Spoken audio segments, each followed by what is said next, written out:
Hello everyone, how are you? Today we will check some cases related with e-commerce and I have here with me Talia, that is one of our tech analysts. Welcome Talia.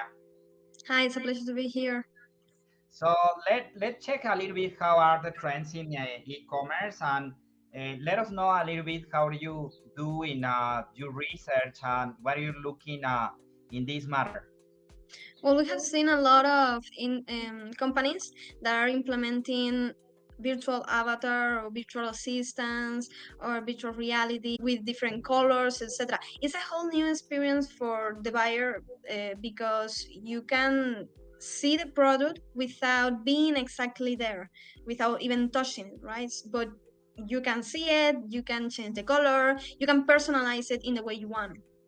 Yeah, and actually another thing that is really interesting is nowadays we are in a recession, and several people they are looking for options, right? And they Yes. you have right now online dozens of several brands that they offer the same product or services.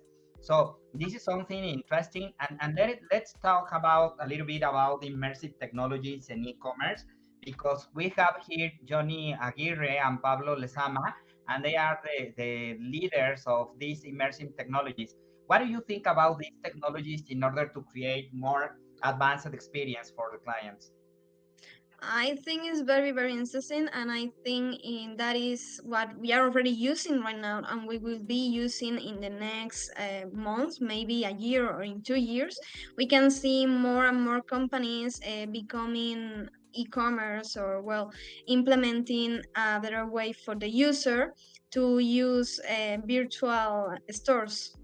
Yeah. Super interesting this technology. So welcome to this day and thank you, Talia. As a pleasure.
Hello, my name is Carlos Pacheco. I'm happy to be here as part of the Global Digital Week. And I want to tell you a bit about myself. I'm a consultant for Globant. Globant is a technology company that is focused on numerous industries, but my personal focus is financial institutions.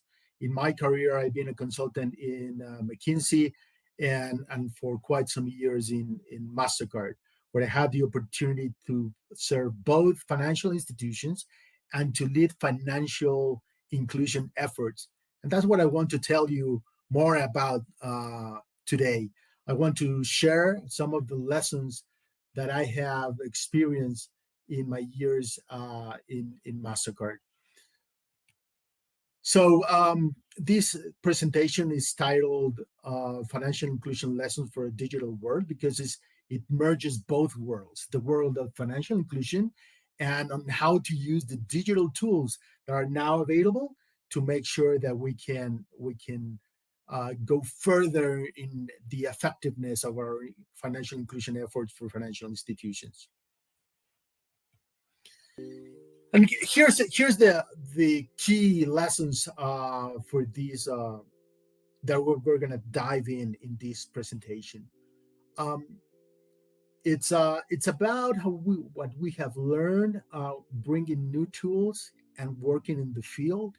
And our first lesson has to do with demographic priority. I mean, what is the focus or the most effective focus of a segment to further financial inclusion? The second lesson will tell you more about what is the optimal product design to be more effective in these efforts. The third does a deep dive in one key use case.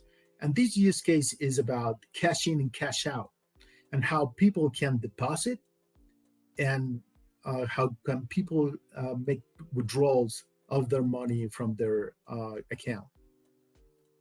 The fourth is how to prioritize in what use cases should we focus and develop our products. The fifth is more about the innovation in terms of the user experience and how important it is to provide the best user experience to really capture financial inclusion flows. And the final one is one that is really important is how to design our models for financial education so that we can be more effective in this world where we have more technology tools at our disposal for this. Let me go and do a deep dive into the first one. And this is very important because it really shows that there is a big gap in digital inclusion and financial inclusion. Latin America has been doing great in digital inclusion, thanks to the smartphones.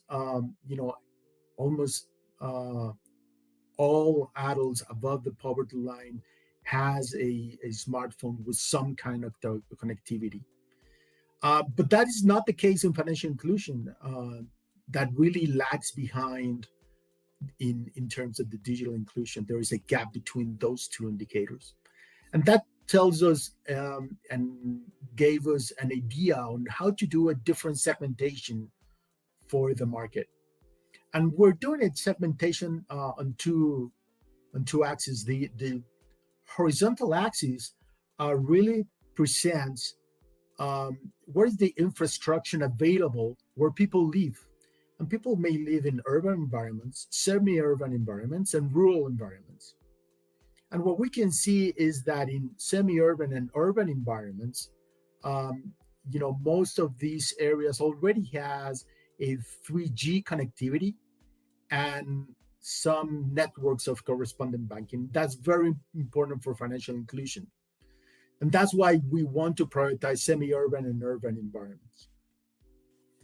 On the vertical axis, we have the capabilities of the person. What can the person do as an individual?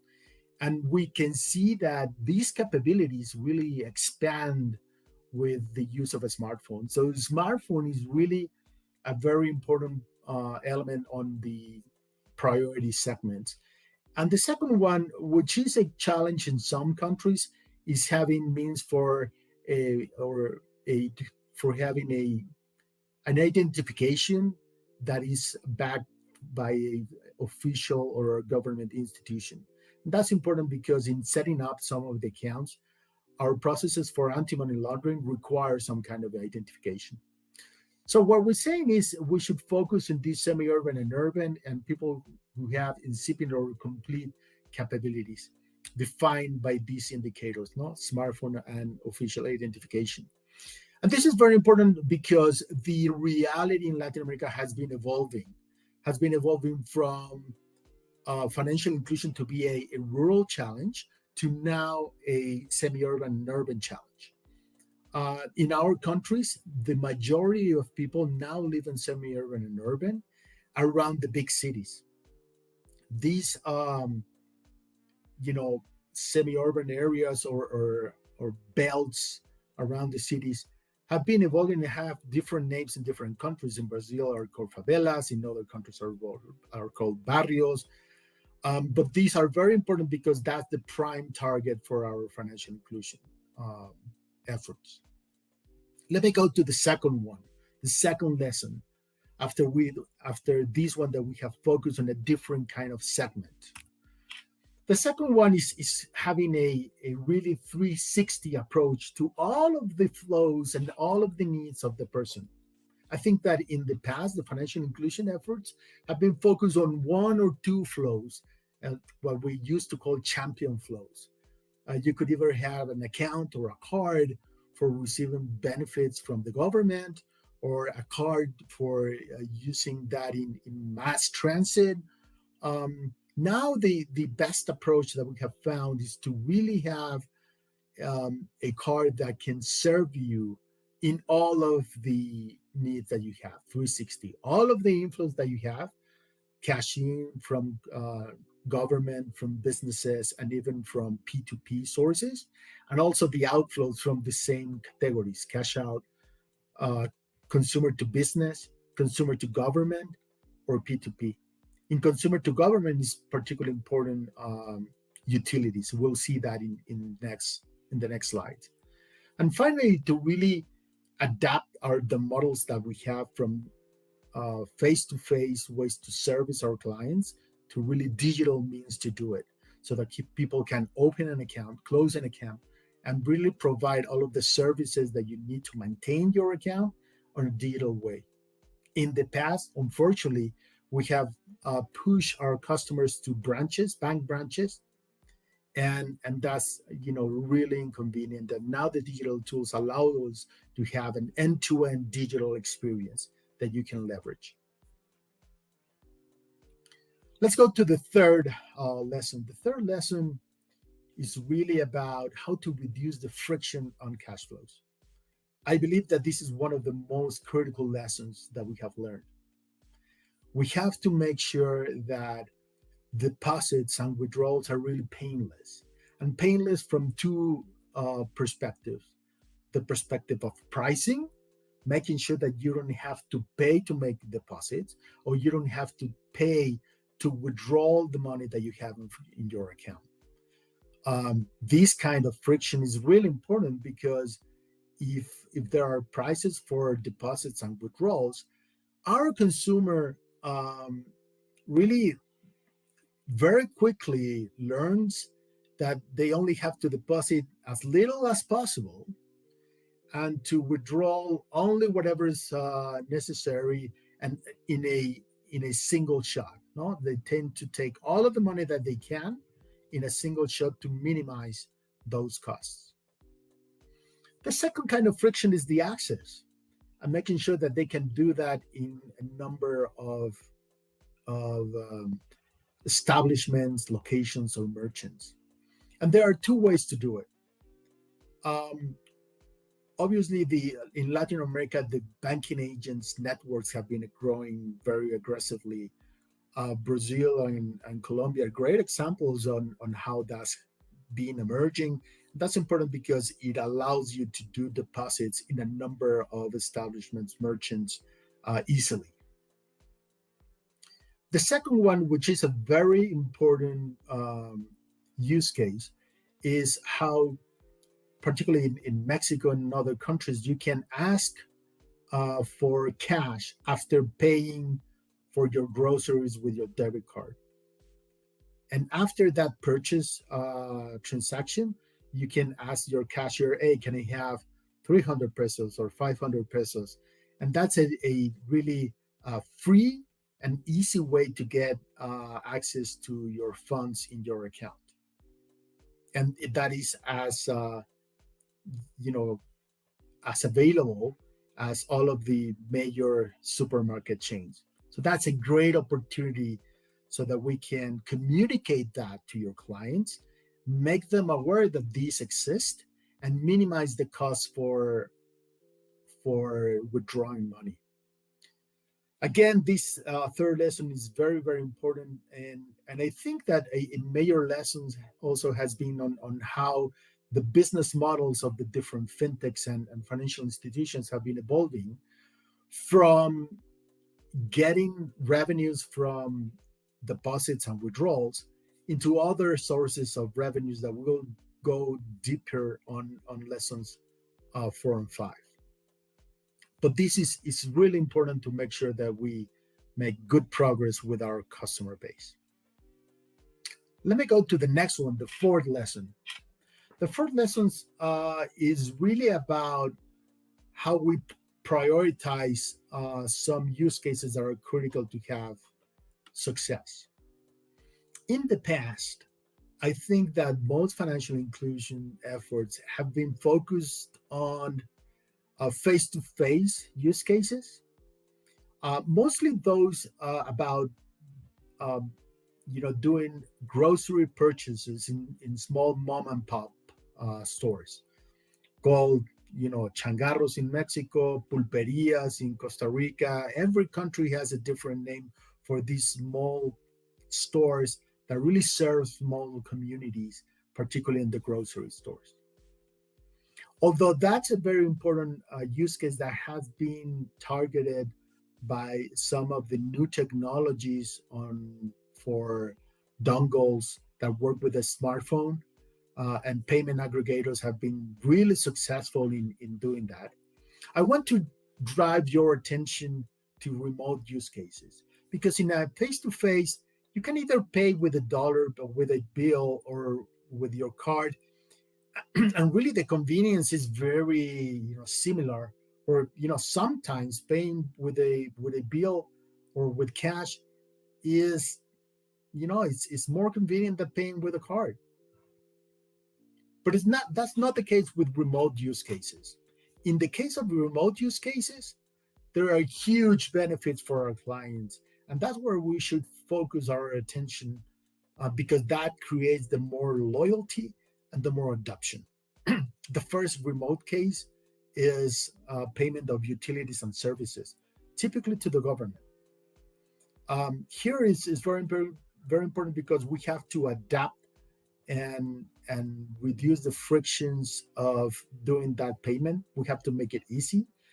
And there are some providers that have gone even further, providing the balance for whatever you owe to the electricity provider or the water utility, and also to confirm that the payment has gone through and that the payment that you have done has been credited to your account.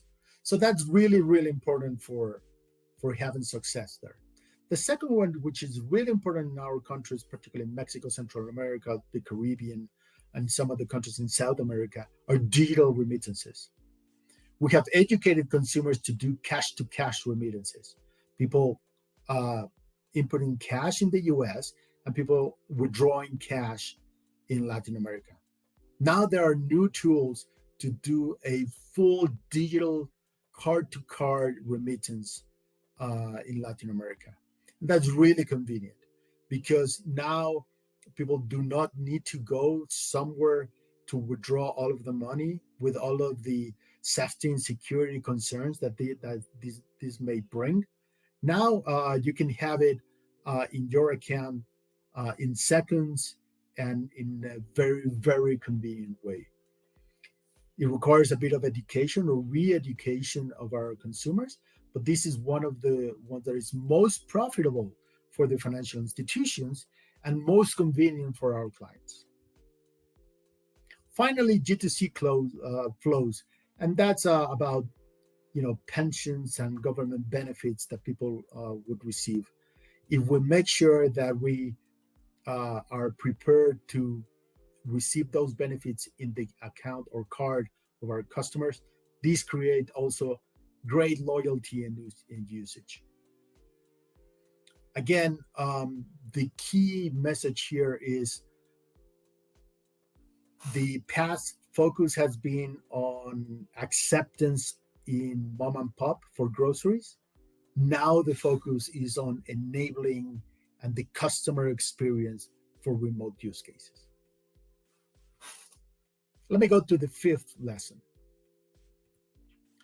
The fifth lesson is also very important because the battle for financial inclusion will be won through providing the best customer experience and in the digital means that we provide. And we have segmented the use of the different customer journeys in 4 stages of the life cycle of a client. The first one is on acquisition of new clients. And there are new technologies that are enabling better customer experiences. The first one, which is very important for acquiring new clients and providing credit to them, is doing the risk assessment with alternative data. The industry has been for years using credit bureaus to assess the credit worthiness, but now we have more and more tools to use alternative data for that, and for using machine learning to educate our models and really be able to provide credit for those who have no credit bureau or thin file or a thin file within that credit bureau. The second one is on having 100% digital file. This is important because up until today, many financial institutions, after doing the whole process digitally, at the end, they require the customer to go to a branch and provide the physical copies of IDs and etc. And that really breaks the whole experience that we want to create. I think that, for an acquisition of a new client, we should really target doing that 100% digitally and in 5 to 10 minutes, no more than that. And the final one is open banking. Open banking has been evolving in different countries in Latin America. I think Brazil and Colombia ahead of the pack in the implementation of open banking. And that really can help you to provide pre-filled forms and to have, many elements of the fields in your application and your credit application that used to be filled, by hand or digitally typing, and now you can have them pre-filled, just making sure that your user validates that the information that you have is accurate. Let me go to the second one, onboarding, which is also very important. There are new technologies that are making onboarding 100% digital. The first one is what is called digital first provisioning. In digital first provisioning, after you have approved your client for a credit or debit card, you can provide that debit and enable your wallet in your cell phone, so that you can start using that in card not present or remote usage, or even in physical transactions with tools like Apple Pay or Google Pay. So that means that you don't have to drag your customer to a branch to pick up your card, or you don't have to really take care of the provisioning of that card in hard to access locations, because now you can start that process with 100% digital solution. The second one, which is also important, is models where you can use generic cards that are placed in numerous merchants. Um, let's call it product placing in convenience stores. You can have a generic card and then enable that card digitally, so that they can have both the digital card in their cell phone and their plastic. Again, this is only enabled now that we have new technologies that can help you implement that.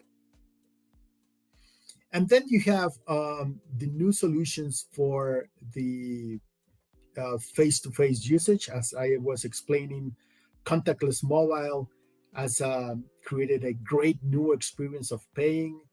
Um, you can do it, for example, like in Apple Pay, where you can just approach your cell phone to the terminal.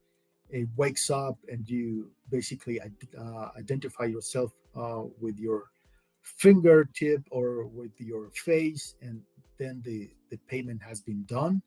That has been a new technology that has been evolving and gaining penetration in different banks and fintechs, um, thanks to tokenization and other tools that can help you with cryptography and making sure that the credentials of the card are secure. And the second one, which is also very interesting, is phygital solutions. No, and this is something like what happens in Uber, that although you're receiving a service that is face to face, you pay it as if it were a remote transaction, right?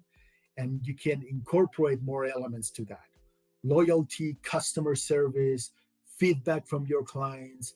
So these digital solutions, which is like really the merge of physical and digital environment in a single experience, I believe would have a lot of traction to really maximize uh, customer satisfaction and improve the customer experience of purchasing. The final one is remote use. And remote use cases are today, um, you know, hindered and contaminated by the problems of fraud and low authorization rates. But there are good news in here. We have three new technologies that will make remote usage as safe as a card present transaction, or a transaction where you present your plastic and you input your PIN.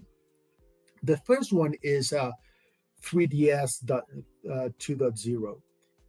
And in 3DS is an ecosystem that allows you to authenticate your your uh, your user.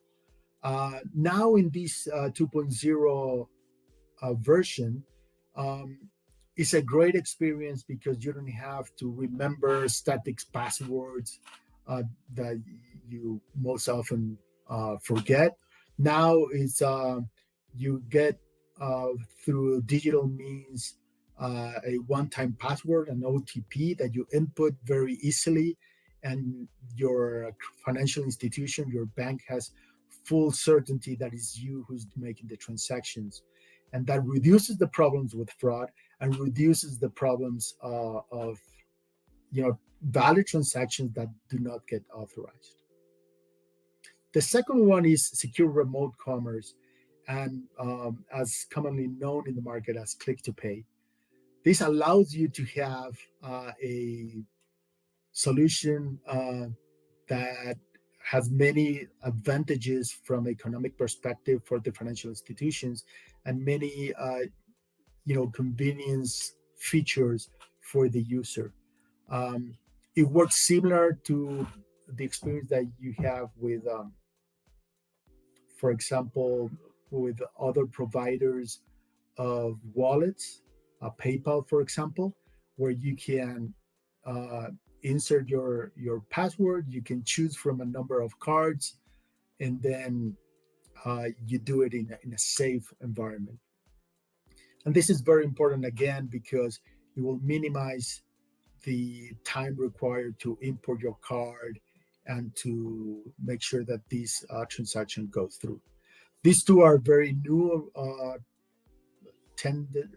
trends in cybersecurity, and obviously I encourage you to learn more about these two.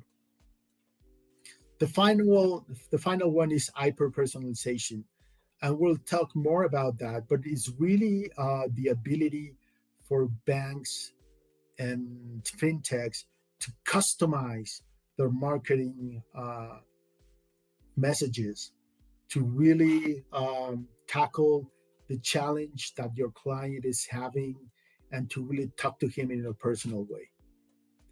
This has not only very important impact or very important repercussions in how people can react to the marketing stimulus, but also in financial education. That leads me to the sixth lesson. The sixth lesson is how we evolve in our efforts from financial education to what I called hyper-personalized education or marketing. We used to do, let me describe the financial education that was typically done. It was knowledge oriented. We were educating people on finances. It used to have a standard content. So same content, person to person, community to community. It used to be face-to-face, hybrid. And it was one person that went to a community, gathers as many people as they could, and then presented or educate them in this content. And it was a training event. It was a one-time event. Now let me contrast that with what new hyper-personalized marketing and education can do for you. Instead of being knowledge-oriented, it is really oriented about developing new habits and how to create those habits at the right time to the right person, given what they already know and given their past purchases. The second one is personalized content, because now with these tools, I can talk to the person with a personalized message that really tackles their needs and the different challenges that they have in their financial education or evolution. Instead of doing what used to be very expensive face-to-face trainings, now we can do that digitally with virtually no incremental cost or no marginal cost. And the most important thing is it is not a training event that happened and then you probably forget everything, but it's always on, always available to you. And it can be push messages just in time at the right time when you need it and at the right time when you're facing the challenges. So with that, those are the 6 lessons that we have for you. We obviously at Globant make ourselves available for you to help you in this evolution, in capturing the new technologies and in understanding better your customers so that you can use them better. My name is Carlos Pacheco, and we'll be happy to help you here in Latin America with all your needs.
Hola, buenos días, tardes a todos. Bueno, antes que nada, es un verdadero placer formar parte del panel de contenidos de esta nueva edición de la Global Digital Week. Muchas gracias por invitarme.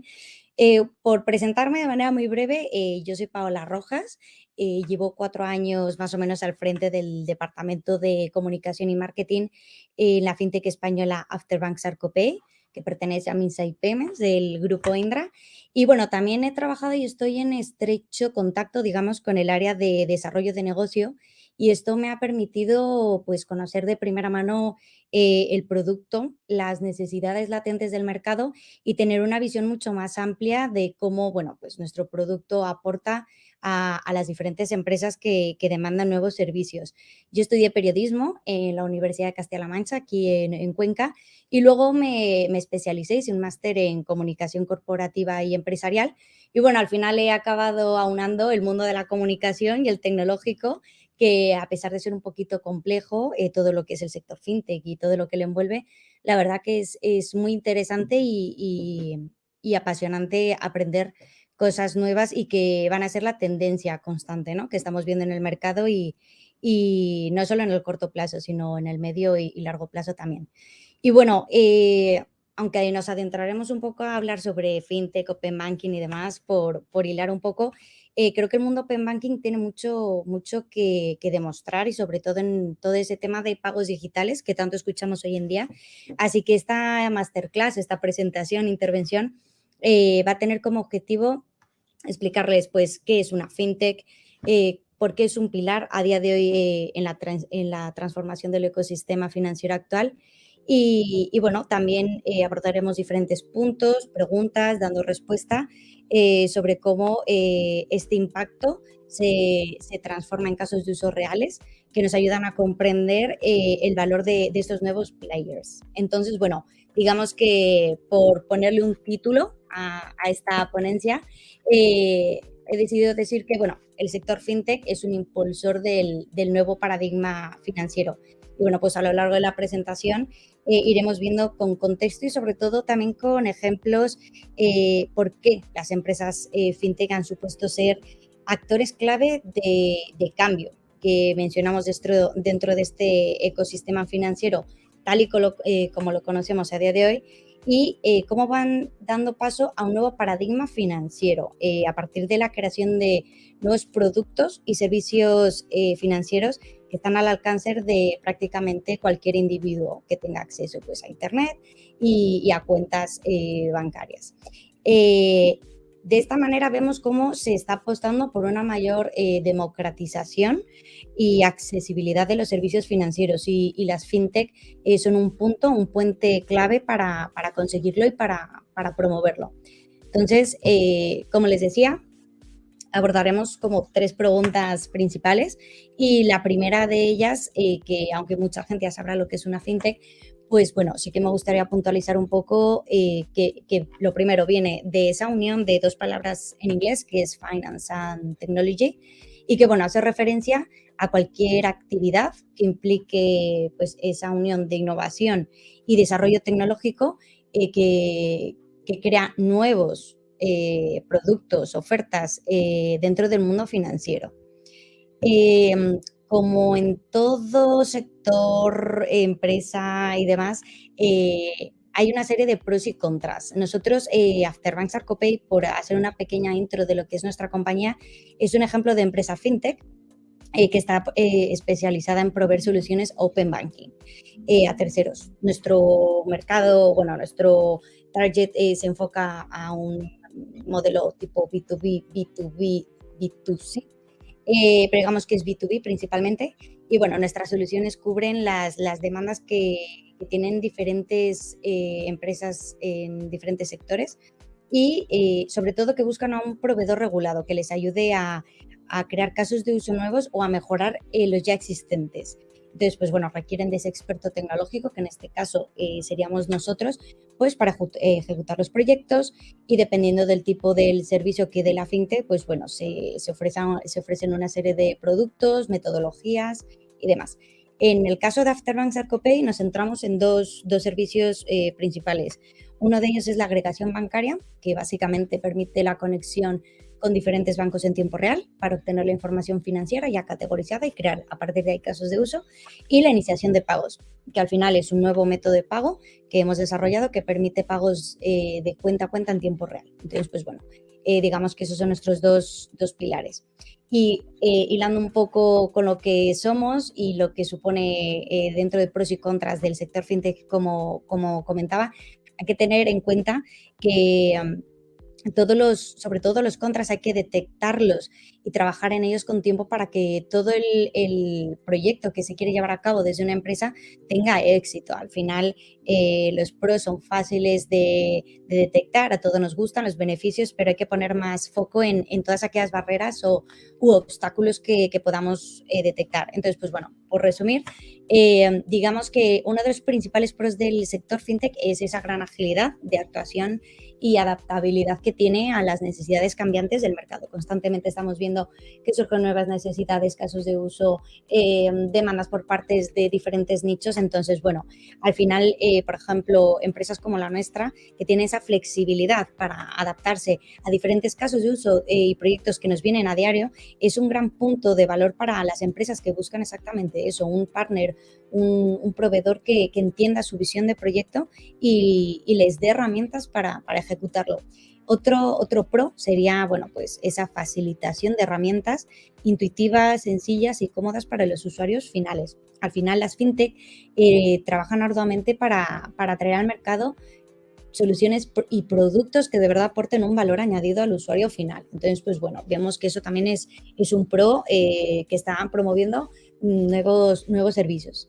Y también, y yo creo que es de las más importantes, es esa visión fresca e innovadora que da paso a nuevos modelos de negocio dentro del ecosistema financiero y que están consolidando ese nuevo paradigma financiero que tanto hemos comentado. Entonces, gracias a ello, nacen servicios y productos que sin el impulso o la promoción de las fintech, pues no verían la luz, ¿no? Quedando la sociedad anclada en un sistema económico, financiero tradicional con las desventajas que conlleva, ¿no? Como pues, por ejemplo, procesos lentos, con mayores costes. Al final, lo que no evoluciona se estanca y por ello es importante tener players que promuevan esta evolución, como es el caso de las fintech. Por otro lado, nos vamos a ir a la parte menos bonita, que es los contras o obstáculos con los que se encuentra el mundo fintech y con los que nos hemos topado nosotros también, por ejemplo. Y el primero, digamos que es bastante importante porque es esa poca bancarización que existe en general en el mundo y sobre todo en regiones potentes a nivel comercial como es Latinoamérica. Nosotros como proveedor de soluciones Open Banking, que está expandiendo su modelo de negocio a esa región, operamos actualmente en México, pues bueno, hemos sido testigo de cómo la falta de bancarización supone una barrera de entrada al mercado. Y bueno, es algo que vemos en diferentes países como Colombia, Chile, Ecuador y la verdad es que es imprescindible fomentar esta bancarización para que la mayor parte de la sociedad obtenga ese beneficio que al final buscan las fintech, que es que aprendan a mejorar la gestión de sus finanzas, que tengan un acceso sencillo y de calidad a productos financieros que a lo mejor antes eran impensables por costes, por complejidad, independientemente de ello, que a lo mejor antes eran inasumibles.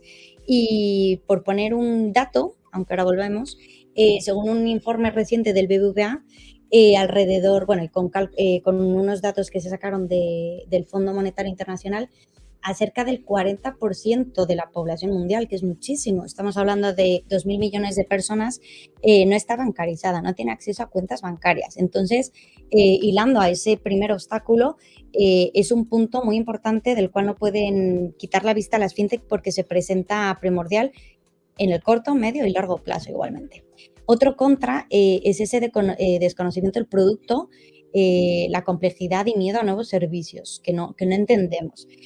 Yo creo que todo lo que rodea al mundo tecnológico al final va cargado de una capa compleja de comprensión y al final para que ese usuario final entienda o confíe hace falta educar a la sociedad en términos financieros y es imprescindible que también existan herramientas que ayuden a ejecutar y a consumir esos nuevos servicios de los cuales se les está hablando. Y ahí es donde entra también pues el rol de las fintech es súper importante educar, no solo para darles un beneficio a los usuarios finales, sino también para evitar problemas graves como pueden ser robos de identidad, estafas.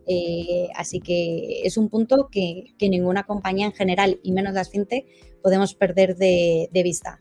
Y por último, el tema regulatorio. Al final hablamos de procesos lentos, costosos y complicados para que las empresas se adapten a la normativa que impone cada país, ¿no? Para poder operar.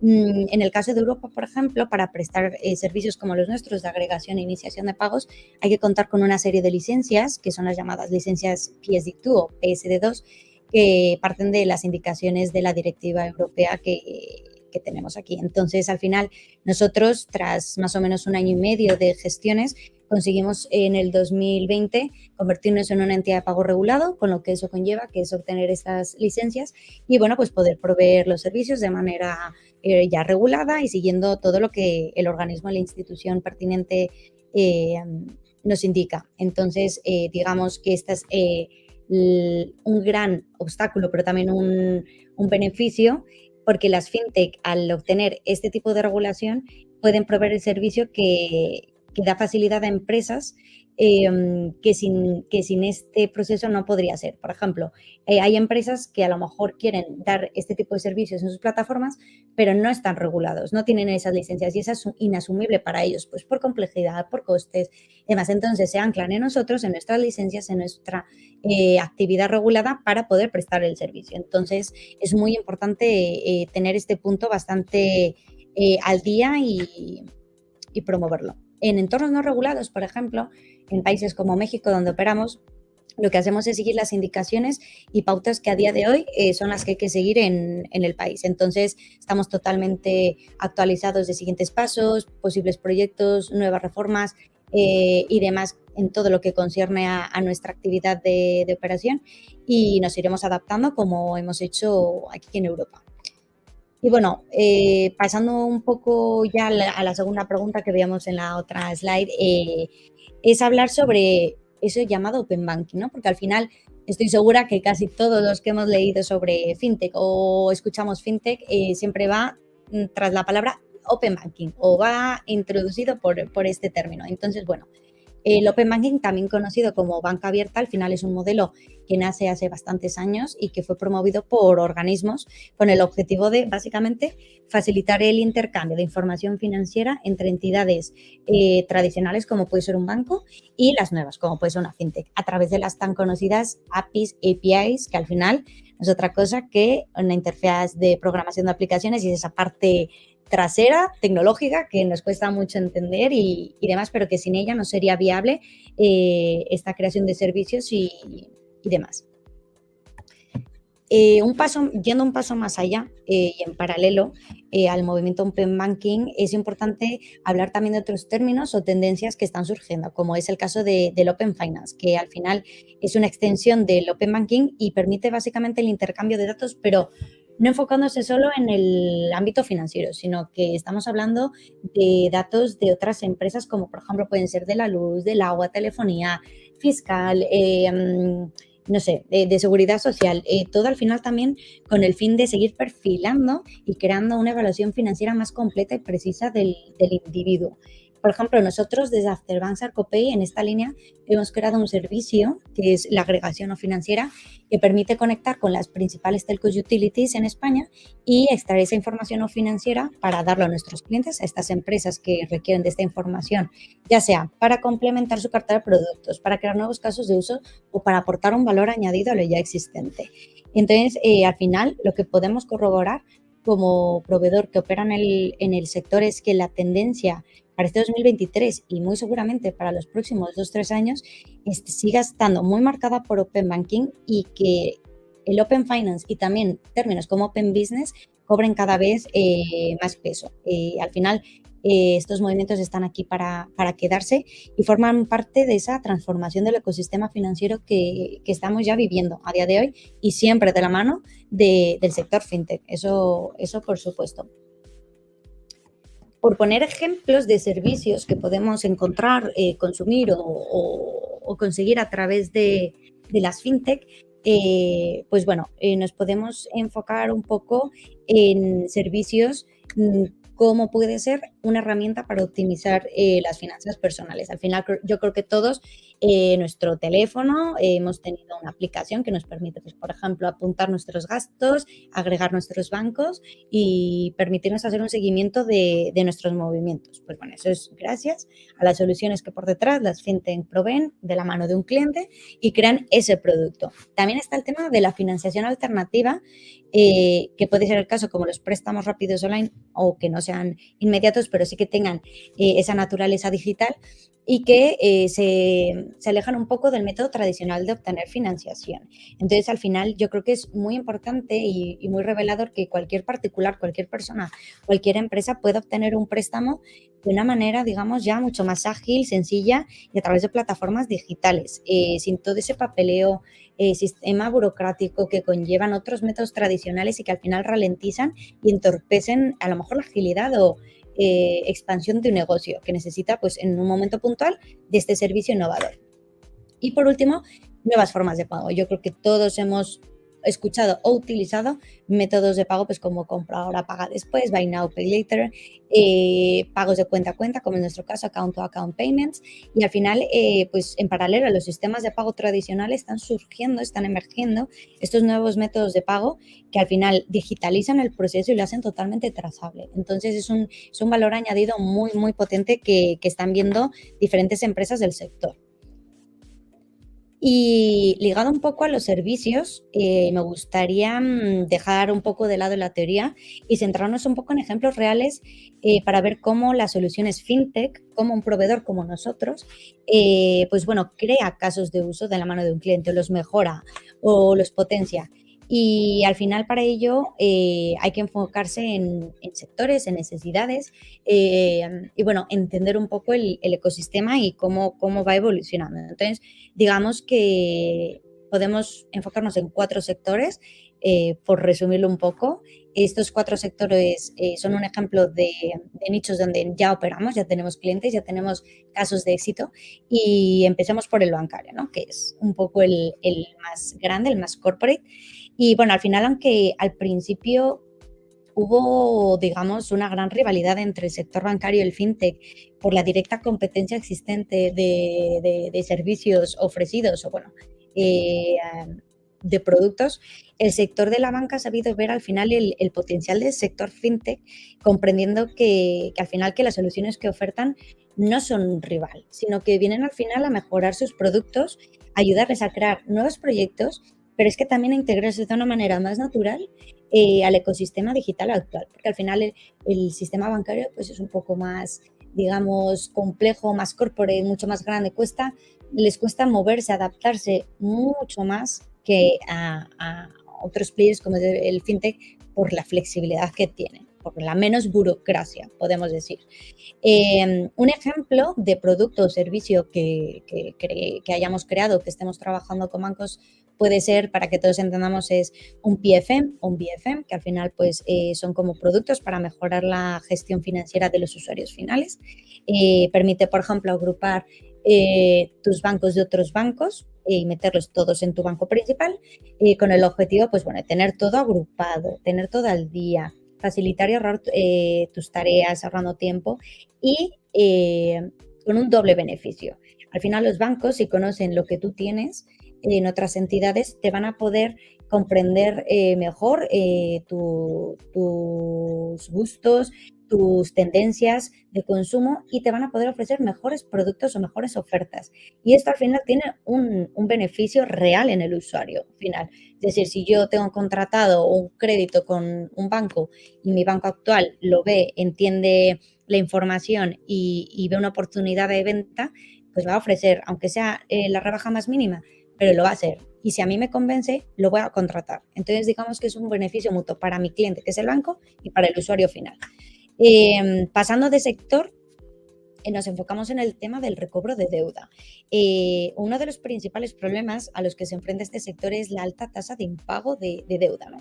Y bueno, a través de soluciones como la iniciación de pagos que les ofrecemos, pues pueden llegar a mejorar esta situación notablemente gracias a que nuestro método de pago, por ejemplo, una vez que el usuario final realiza el pago no se puede cancelar y además se facilita a través de un link la forma de pago al usuario final y puede elegir su banco y la cuenta desde la cual quiera pagar. Entonces, si facilitas formas al usuario final de una manera sencilla, sin coste para ellos y muy transparente, todo eso son pequeños factores que al final ayudan a mejorar esa tasa de conversión tan deseada por diferentes clientes del sector.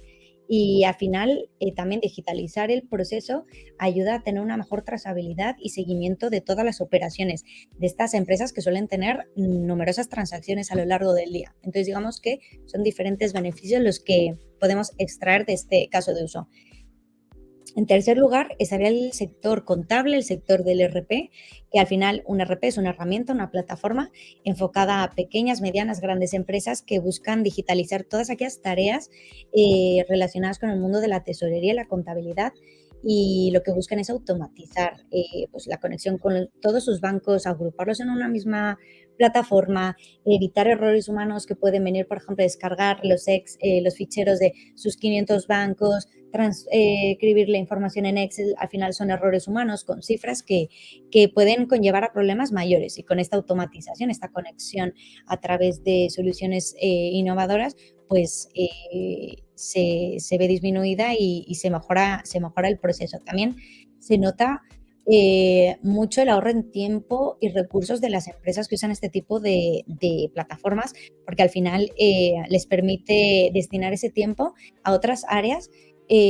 o departamentos que requieren de ese tiempo para de verdad ver ese crecimiento que llevan esperando de la empresa. Al final es tan sencillo como poner el foco en esos problemas que creemos que son pequeños, pero que con una fácil solución aumentan la productividad de nuestra compañía.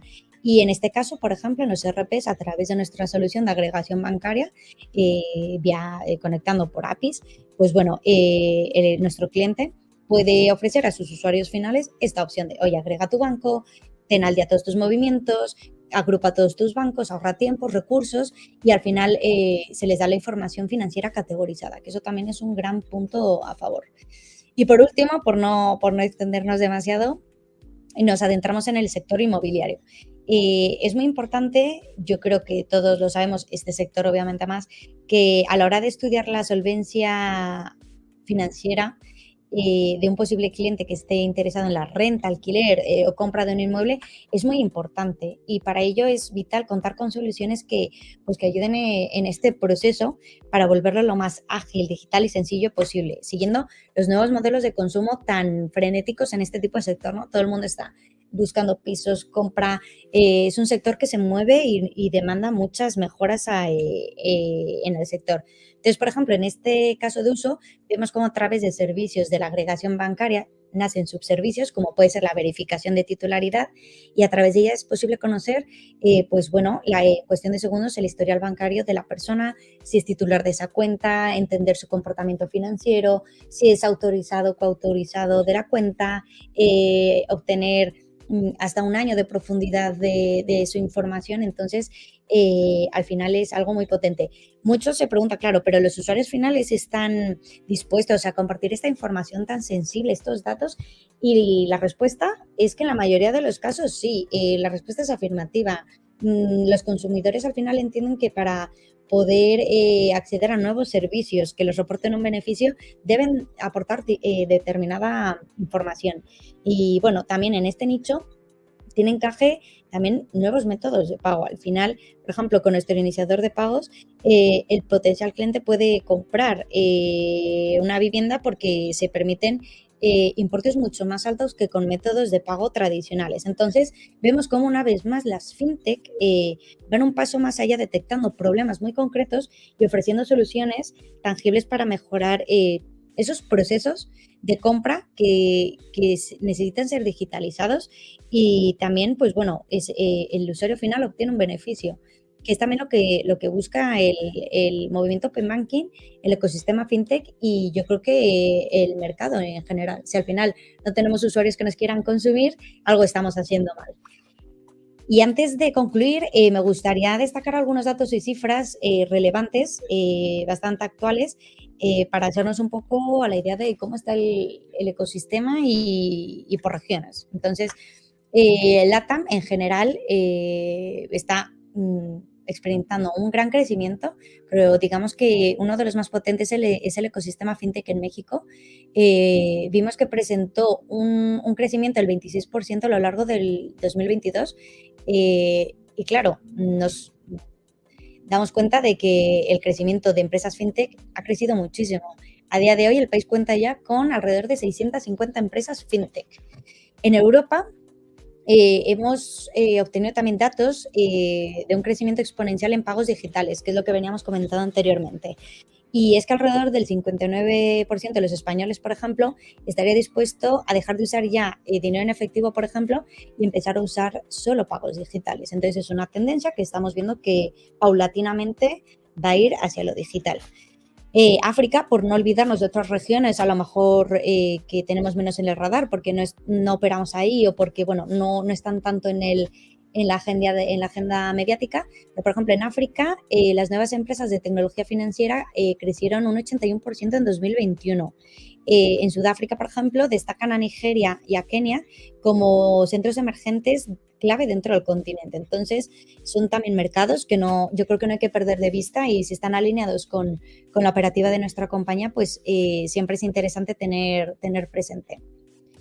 Y ya, bueno, pues por concluir un poco, yo creo que podemos extraer 4 ideas de lo que hemos ido abordando a lo largo de la presentación. El primero yo creo que es el rol del sector fintech, se presenta clave ya no solo para mejorar los modelos de negocio actuales, que es lo que veníamos diciendo, cómo aportamos valor, sino para seguir y continuar creando nuevos casos de uso y seguirlos mejorando en general el mundo de los servicios financieros. También es una realidad que la transición digital es muy necesaria y demandada por empresas de diferentes sectores. Y al final esto requiere de proveedores especializados que operen dentro de este segmento que combina el mundo financiero y tecnológico, ¿no? Fintech, Financial and Technology. Y muy hilado al punto anterior, vemos como el nuevo paradigma financiero que está impulsado por el impacto directo del ecosistema fintech a través de todos los puntos que hemos visto y ejemplos, al final seguirá necesitando del expertise, guía y acompañamiento de player en los próximos años para afianzar el nuevo ecosistema financiero.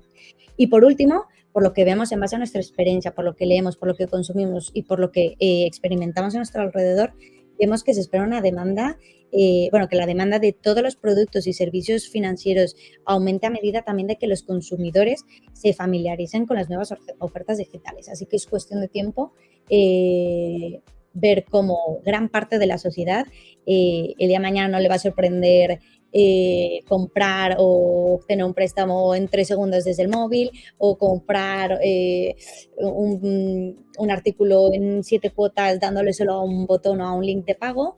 Y básicamente esto es lo que tenemos en el radar. Así que espero que la intervención haya sido de interés. Los invito a visitar nuestras redes sociales y web para consultarnos cualquier duda, para resolver cualquier inquietud. Y bueno, estamos a su disposición y una vez más, gracias por acompañarnos en esta Global Digital Week.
All right, hello everybody, and welcome to this presentation. My name is Timo Raab. I'm the Global E-commerce Director of Kiehl's here at L'Oreal. And I'm going to talk to you today about how to win in e-commerce by embracing the new normal.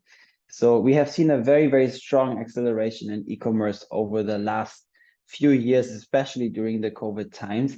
But now we really have to prepare for a new normal because consumers are going back to retail, and we see that e-commerce and retail are going to coexist, and we really have an omni-channel world in the future.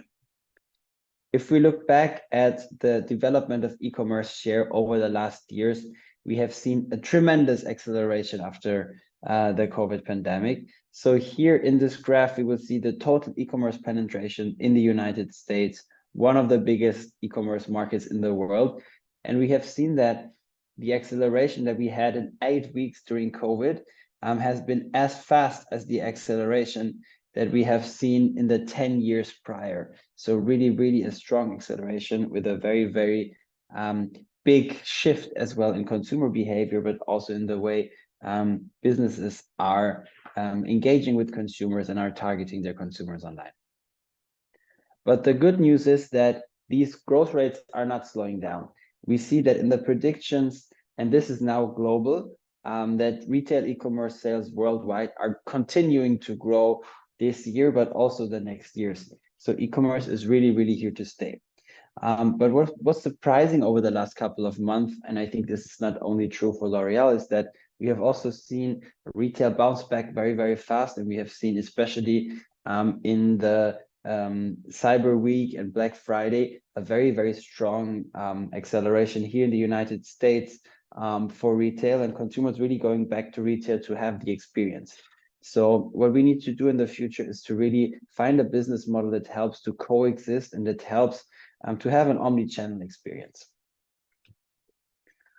Because e-commerce is not only accelerating, it will be the first consumer touch point. So it's shifting from just having a product page and selling a product to really being more holistic and really having an educational factor as well, giving consumers the opportunity to visit your site and to find your products there, to get educated, and then go to a store to experience the product, to maybe try it, and then go back to your online sites to replenish it. And the lines are going to be more and more blurry.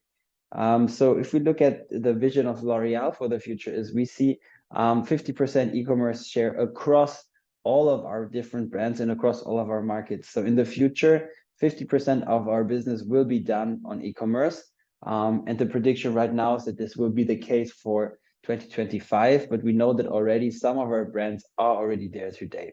So if you just think that L'Oreal has a global turnover of around $30 billion worldwide, it means that $50 billion will be done on e-commerce. This is a huge figure, and of course, a huge part of the business, and that has a huge acceleration that comes with it. But also this growth is going to come with new challenges. As I said, 15 billion in turnover. This is a lot of logistics, a lot of parcels, a lot of sending packages directly to consumers.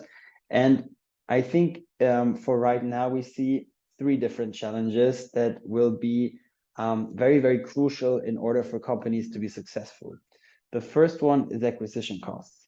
So we see a stronger competition in digital because consumers started to search online and they will continue to search online. So also brands are more and more investing into acquiring consumers online and really targeting directly on search engines and in social. So it's really, really getting more expensive to acquire consumers in these channels. And 41% of brands plan to further increase their paid and organic search budgets. So search is really going to be one of the battlefields where we fight for consumers with our competitors, but also with retailers entering these new ways of advertising. The second point is data privacy. So consumers are more and more cautious about whom they give their data to.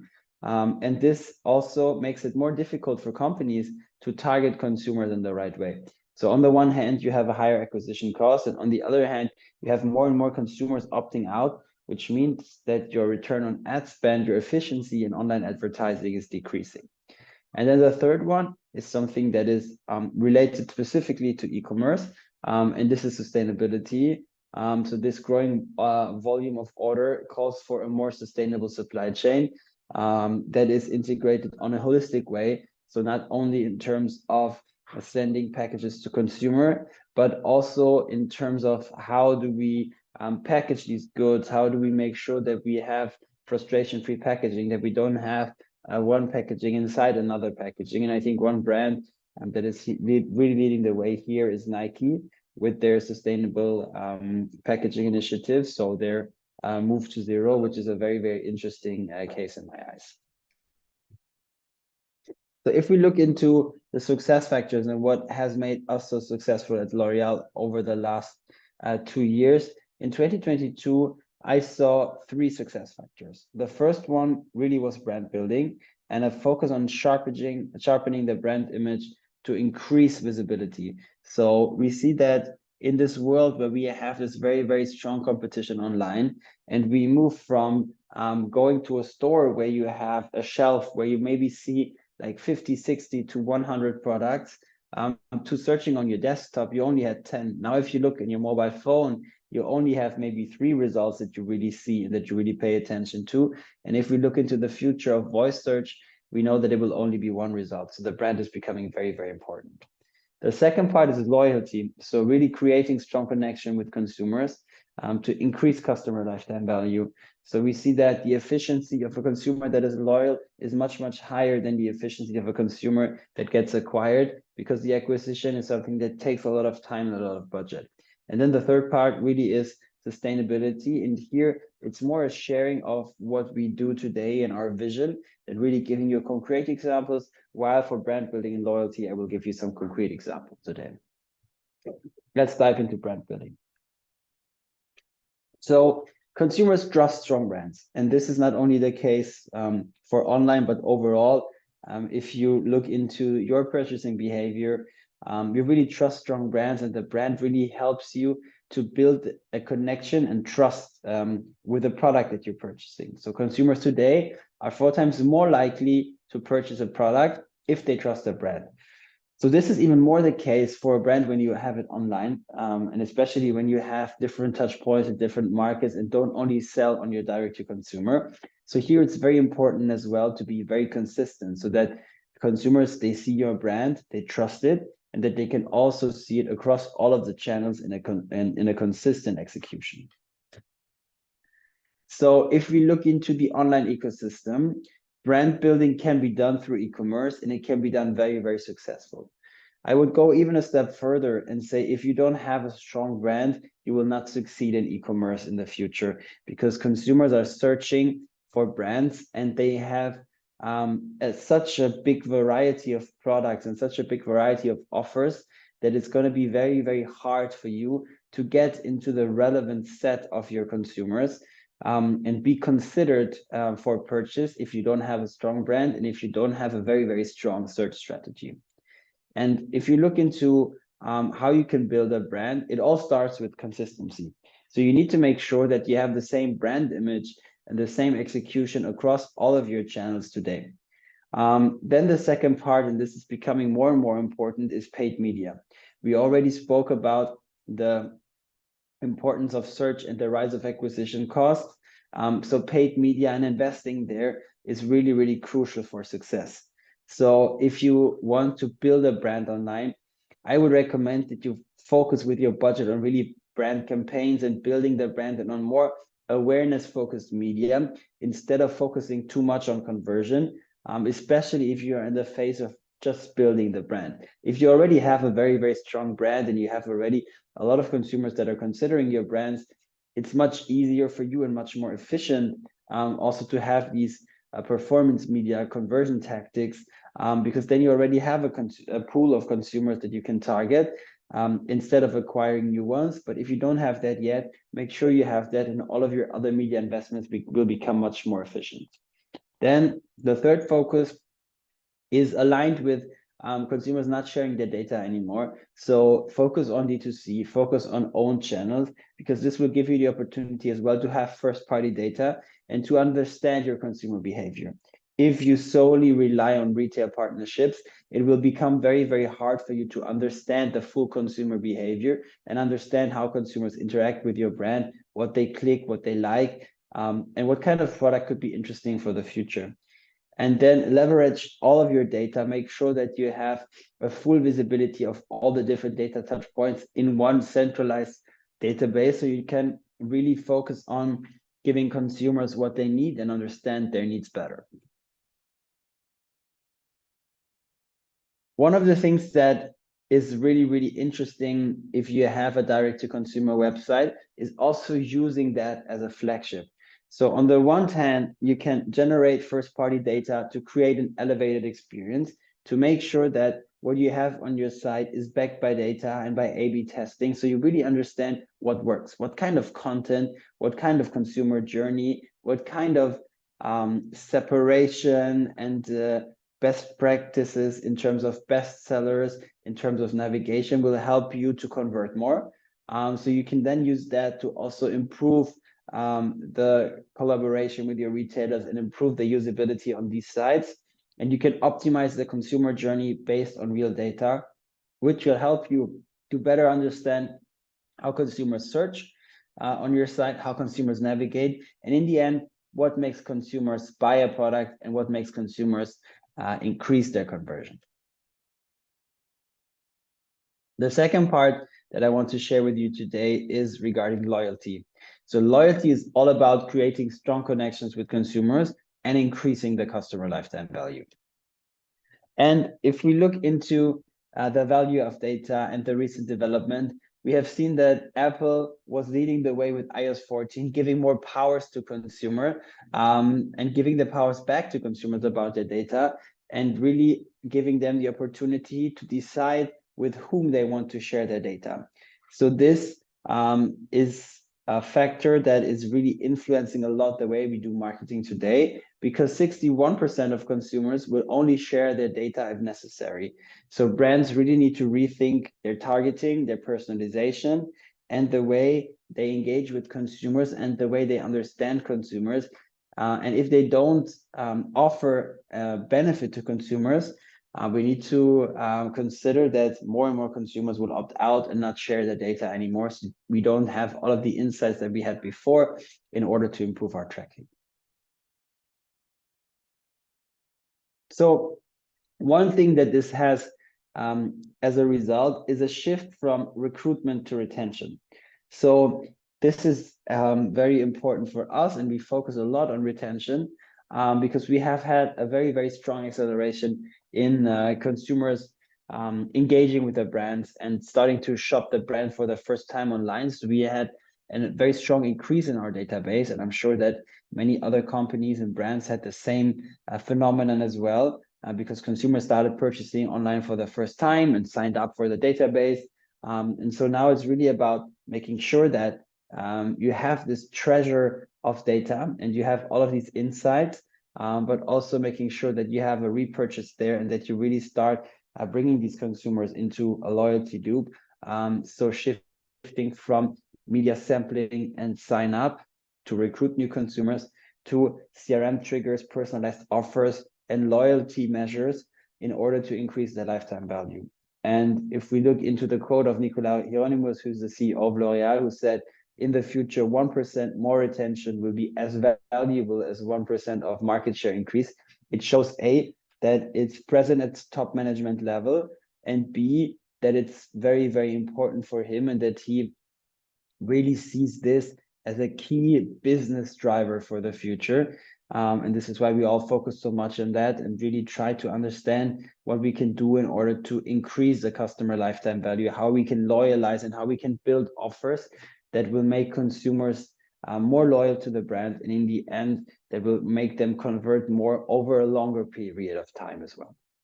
So it's shifting from maybe a date to more of a long-term relationship with a consumer, really making sure that you have this relationship and that you understand the consumers and that you are there in different phases of the lives and the years of the consumers to come.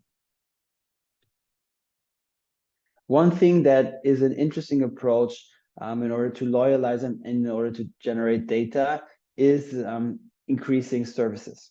So one thing that we have done during COVID for Kérastase, which is a luxury hair care brand that has a very, very broad portfolio of specific products, is that we have seen that usually the products have been prescribed, if you want so, by hairdressers that really recommended the routines, the product based on the hair needs of the consumers. And this, of course, was not possible anymore during the lockdowns and COVID. So we really wanted to give consumers the same experience, the same expertise that our hairdressers were giving them by offering an online tool. So we have launched an online diagnosis that you can see on the left-hand side with a very easy questionnaire where you had only to answer a few questions. And we did that based on the insights of our hairdressers and accelerated by artificial intelligence, so that consumers will get the personalized routines, the recommended products. And this was something where we see that consumers were very willing to give their data, and they really were sharing their data without hesitation because they had some value back for it.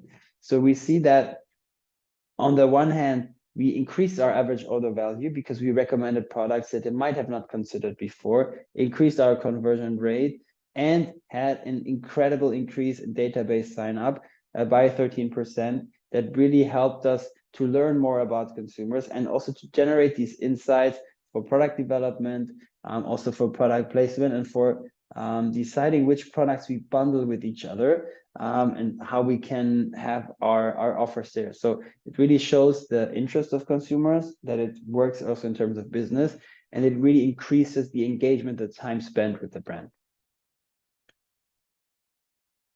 And now let's jump into sustainability, a very, very big topic for all of us in the future, but already today. And I want to share what we're doing at L'Oréal in order to move the needle here, in order to lead the way. And if we look at the figures before we jump into what we're doing at L'Oréal, we see that consumers move from being concerned, where they said sustainable goods, where they search for sustainable goods, and it's a very strong increase year over year, to being concerned. They say 77% say that they're concerned about environmental footprints and products they buy. And now for the first time, they're also willing to put money behind. While the years before, everybody said they were concerned, but in the end, they ended up buying the products that did the same environmental footprint that they did before. They also took the same flights, had the same behavior that they had before, while still being concerned. Now consumers start to be willing to pay more from a brand that has a clear sustainability commitment. So it really shows the willingness to pay of the consumers, which will then influence even stronger the commitment of big corporations and brands in the future. And for L'Oréal, this is key. And one of our extra financial goals as well is to be an exemplary citizen of the world, which is why we have launched our L'Oréal commitments. So it's called L'Oreal for the Future. It's a full program of a very holistic approach with a lot of different factors. So reduction of water, packaging, environmental footprint of our buildings, reduction of CO2, all of that. So it's a program, you can Google it. It's called L'Oreal for the Future. We are very transparent on what we are planning there, what our progress is. But I wanted to take off a few examples here that are linked to e-commerce. So overall, what we're trying to do by 2030 is to reduce our greenhouse gases linked to the transportation of products by 50%, by optimizing our e-commerce packaging, and reducing the packaging intensity. So also making sure that we don't have a package within a package. Then in 2025, 100% of our plastic packaging will be refillable, reusable, recyclable, or compostable. And in 2030, 100% of our plastic use and packaging will be either from recycled or bio-based sources. So we really lead the way here. And if we look at the status quo, we see that we are very well on track. Of course, it's not perfect. And of course, it's an evolving process that will continue to move forward in the future, and that will continue to be adapted to the needs of the planet in the future. But I wanted to share this with you today because I think it's a good example of what you can do already today and how you can set yourself achievable goals and move forward in order to increase your performance there in the future. And while we spoke a lot about 2020, as it is the end of the year, I also want to give you some predictions for e-commerce in the future. The first one is focus. So the winning brands will win big and the others will lose slowly. So brands that focus on their own brand and focus on a few products, on a handful of products that they will make big, will be the ones winning. If you look into all of the big success stories in e-commerce, it's not the ones that have thousands of products. It's usually the ones that focus very clearly on their hero products. The second one is social commerce will be something that is going to completely revolutionize the way we do our business today. And we see it already happening in Asia, where for some of the brands, between 15 and 30% of their global turnover is coming from social commerce already today. Supply chain will become the key to success of e-commerce, and jobs in supply chain will be the most interesting jobs in e-commerce and within business in the future. And the metaverse is something that is already there that will continue to accelerate. And Web3 is something that will also help us to rethink how we do our business. And brands will start to invest in new concepts. We are still in a very, very early phase, but I invite you to be curious about it and to start looking into what could be your Web3 strategy and how this could influence the way you do your business. And what you can learn also from the projects other brands are doing to really explore, like 10 years ago when people started investing into e-commerce. This is the same stage that we are again with Web3. So embrace that and have fun trying it out. And I hope the presentation was insightful and interesting for you. I thank you for your attention in this online format. And if you should have any questions, I'm here for your answers. If you want to, you can reach out on LinkedIn. I'm happy to share with you any further feedbacks, and thank you for listening.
Hello, everyone.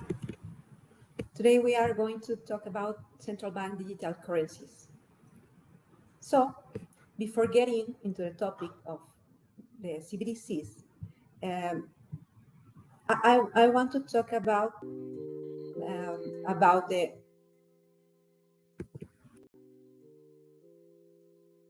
la música, no sé si es correcto. Sí, es la musiquita de fondo. Si quieres. Ay, perdóname, es que de pronto no supe si. No, me cambié la presentación. No, está bien. Si quieres, pues recomenzamos y ya de ahí le das, ¿no? Okay. Órale.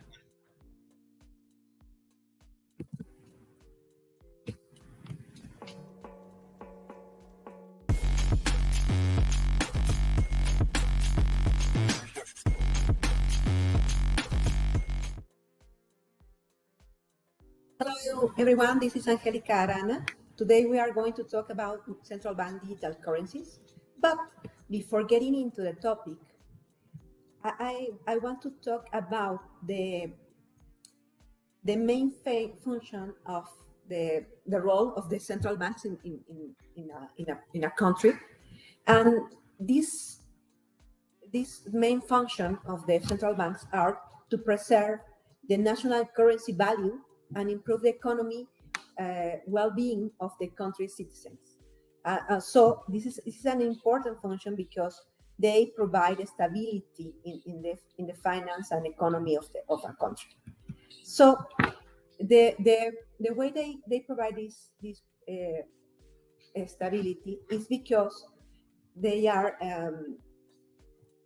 there is a concept of fiduciary money, and this concept is about how what is the fiat money, and the fiat money is that one that has the value not in for example in precious metals like gold, but in the general belief that such money has value. And I mean, for example, all the fiat money is controlled and issued by agencies, generally by central banks for each country, to manage and maintain this money.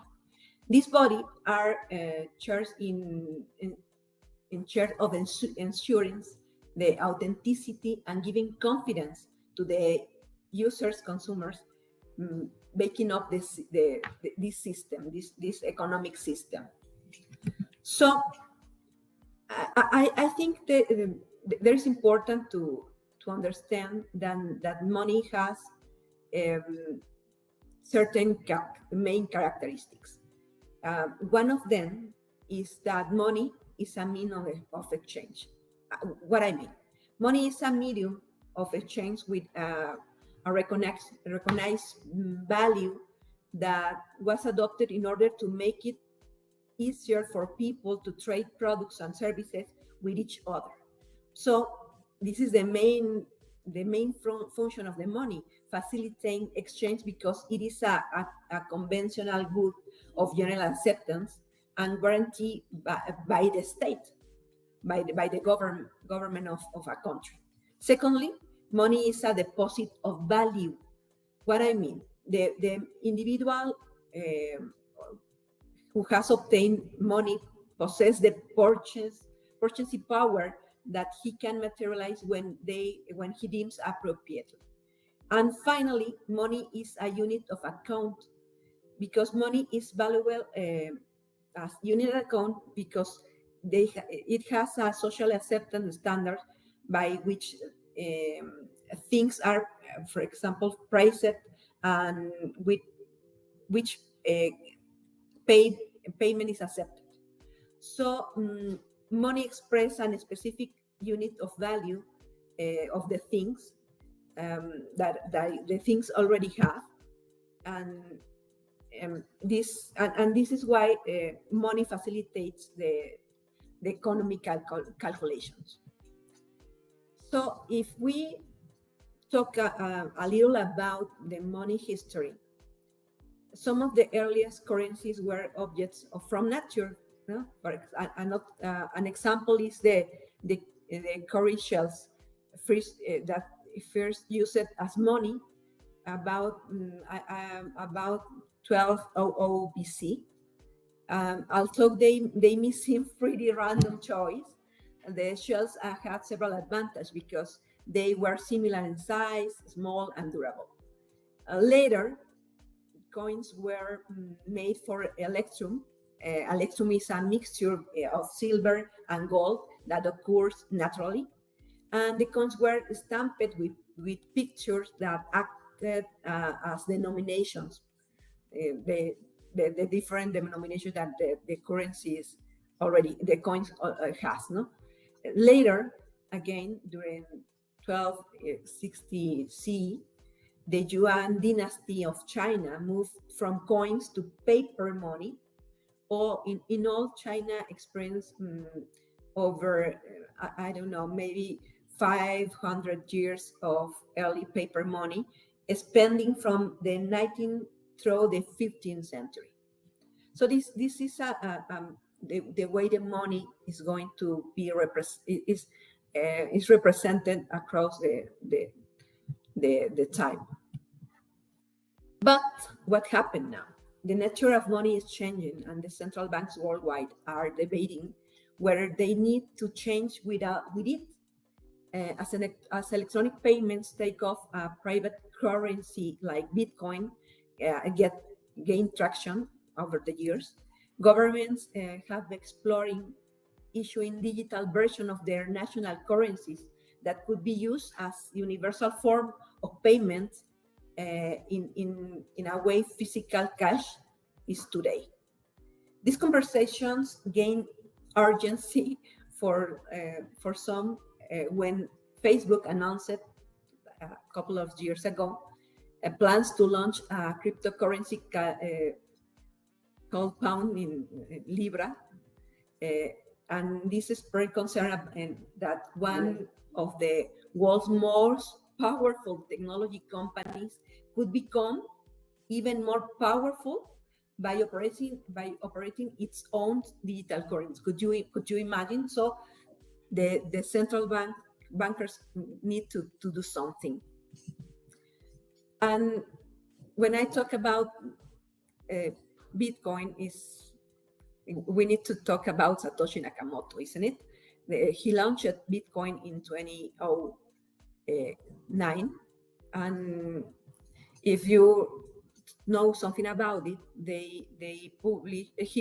Satoshi Nakamoto is something that someone that we don't know, but they published an anonymous his paper about Bitcoin in 2008, and they describe in this paper the technical specification of this cryptocurrency and what is the motivation that the world requires this kind of money. In the paper, he suggests that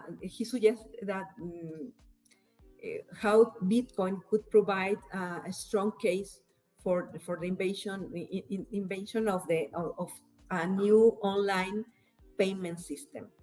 He explored how transaction works, the use of the network, and how individuals are rewarded of their efforts. And it is now is history, but you know about what happened since then. It's a new way of trading and retain the value of the money. So this change of paradigm is let us think about the difference between the centralized economy and the decentralized economy. So while centralized have decentralized management, DeFi is fully relying on smart contract technology. Both systems pursues the same goal, driving the crypto industry forward using different methods. central finance builds trust through regulation, compliance, multi-layer security. The fiat to crypto conversion appeals to investor holding conventional currency, and cross-changing trading enhance flexibility. Customer support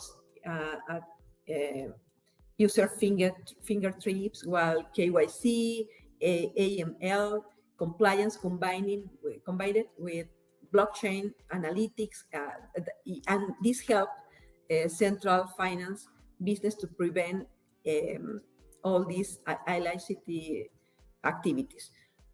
In the other hand, decentralized finance, this DeFi services are, as they say, decentralized, and any change in their features require approval at the smart contract level. Smart contracts are automatic, immutable, and transparent, with all the transactions recorded in a public ledger. Also, the decentralized do not have customer support. They do not hold users' private key, and giving them the full autonomy over their phones and personal information. But what central bank thinks about Bitcoin? Well, they think that they are not endorsed by any authority, so it's not issue. As they are not issued by any central public authority, they don't have the same level of trust as an official currency such euro, which is backed by the central bank of the Eurozone. And as guardian of euro, they work to secure the rights to pay in euros and preserve this value. That is something that is not in a digital currency, but the value is given by the network.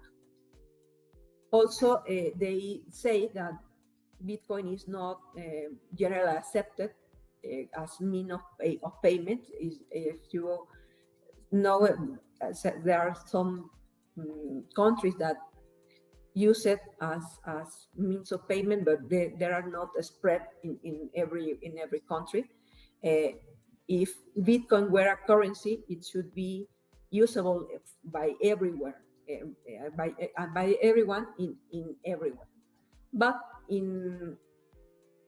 there is, as I say, the Bitcoin is accepted in very few places, and they are accepted in transaction. And these transactions are still now slow, and sometimes it's expensive.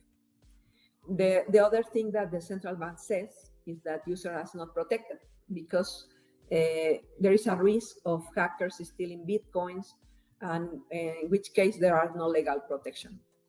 That's why in some countries they are working in regulation about the digital currencies. The other thing that we see a lot is they are very volatile, because a currency is reliable store of value, but as you see in the markets, sometimes the digital currency price is very, very high, but sometimes it falls in a very low value. So this is a problem sometimes, no? We can see here how is the price of Bitcoin across the years, and as you see, sometimes they remains in a very low value, but sometimes it comes high, and sometimes they go down again. And what happened with in the market to try to avoid this volatility? And well, they have emerged some virtual currencies, such for example, Ether or some or other one, And the main motivation for the creation of a stable coin is a coin, is a digital currency that try to be stable, and why we want to a digital currency to have stability, because they try to provide investors with a safe haven,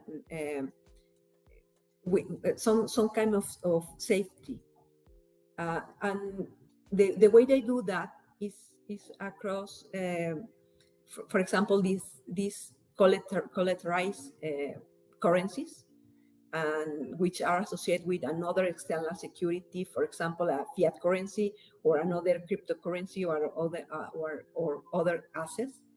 And this theoretically brings them stability, but also is not right in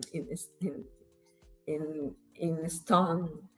The other one is the on collateralized currencies that is not supported by, for example, an external value, and they only use algorithms to avoid these price fluctuations. And in these models, the blockchain itself that controls the volatility, and the coins through these algorithms and smart contracts.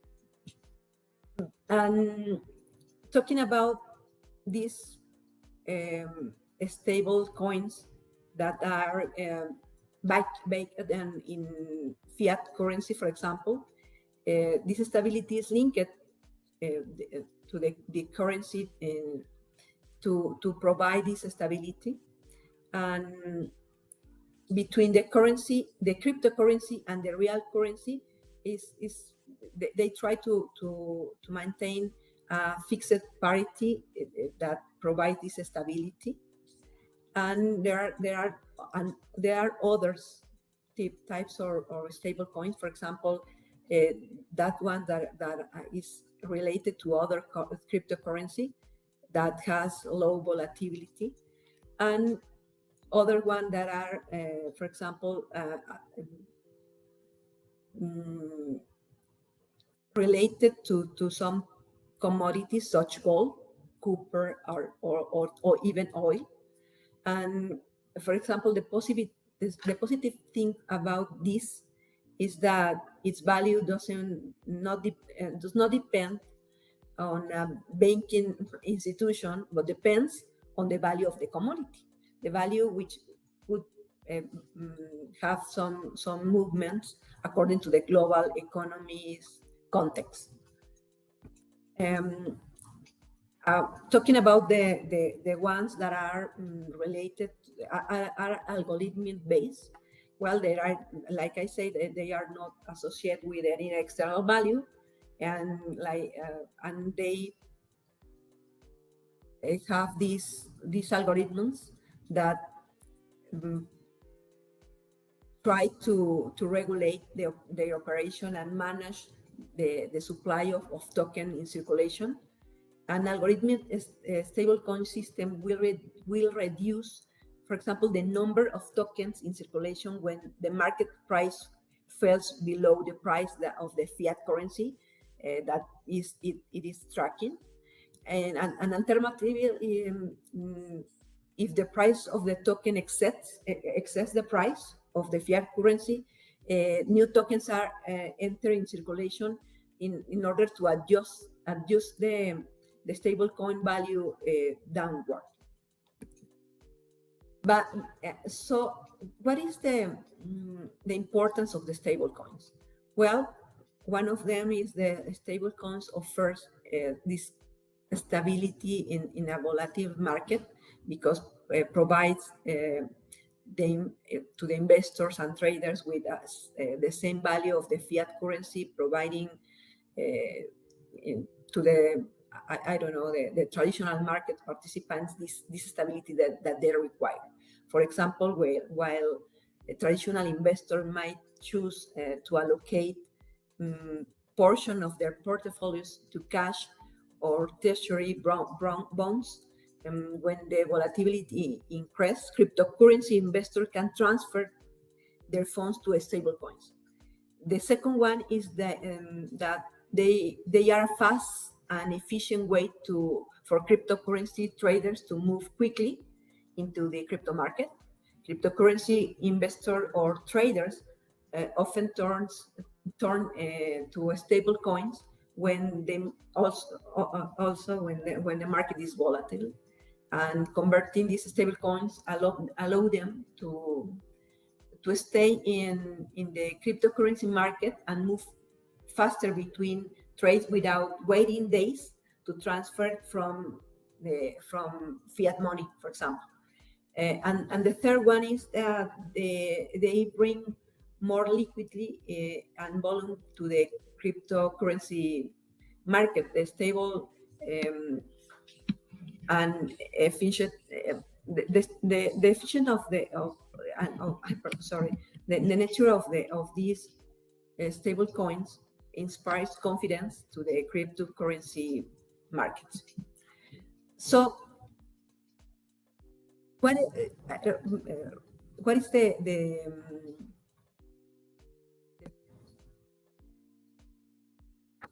the definition of this central bank digital currency? Well, the central bank digital currency is a new type of currency that governments around the world are experimenting with. Today is a massive experiment of the central banks of many countries. And what distincts CBDC from the stable, the currency that is that are in the market, that is cryptocurrencies, is that this is a digital version of the fiat currency, the fiat money, and the difference is that this new digital currency is supported by the central bank and they is a digital version of the current cash, and they have all the characteristics. They store value. They could be used for exchange as mean of exchange, and they also have this unit of value.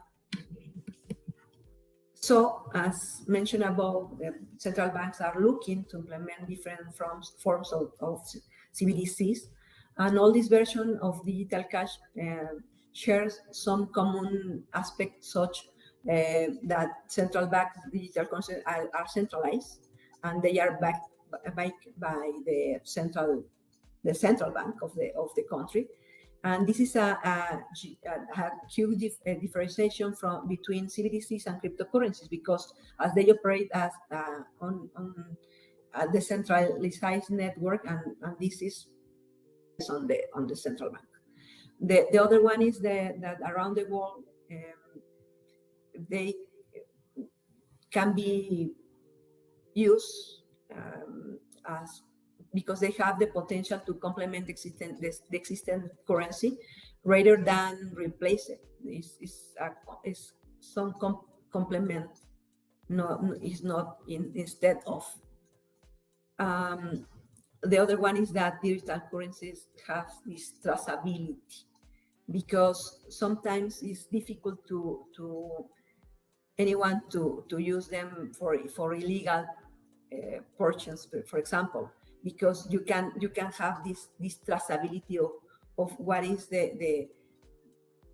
all the steps that this money in the digital version is taking place.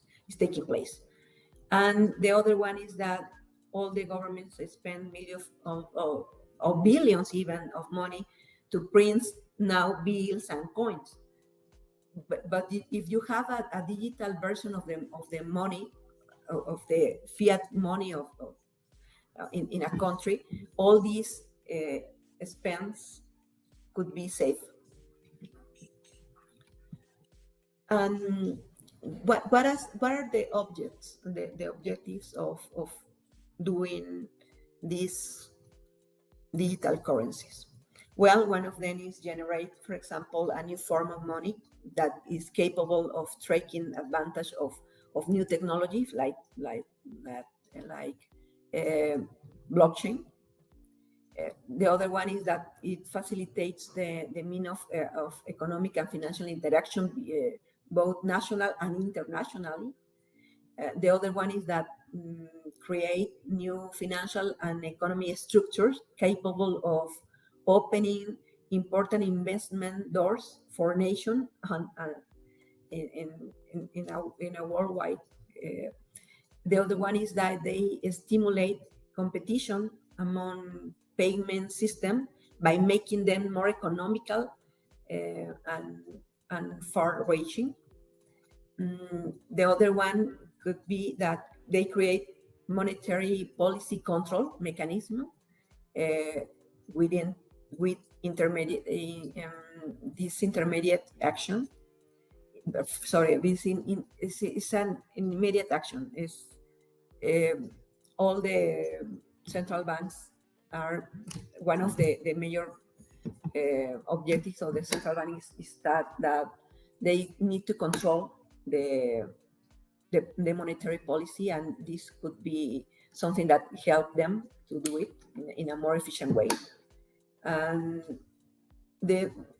I think that the one more is that they want to reduce the level of the government intervention in banks by reducing the danger of there are banks that are too big to fall. For example, recently we hear about the Silicon Valley Bank, and if a bank is too big to fail, it could be a problem.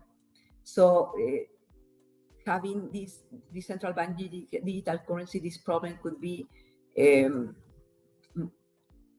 more or less or have less impact.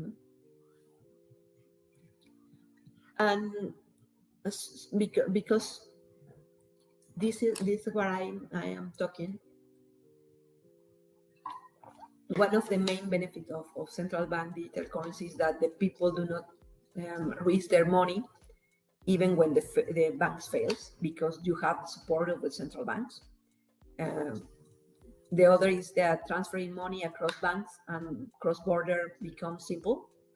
Banks do not need to interact with each other to process the payments. The central bank's registration dates is required to make the process faster and cheaper, because every central bank in different countries could do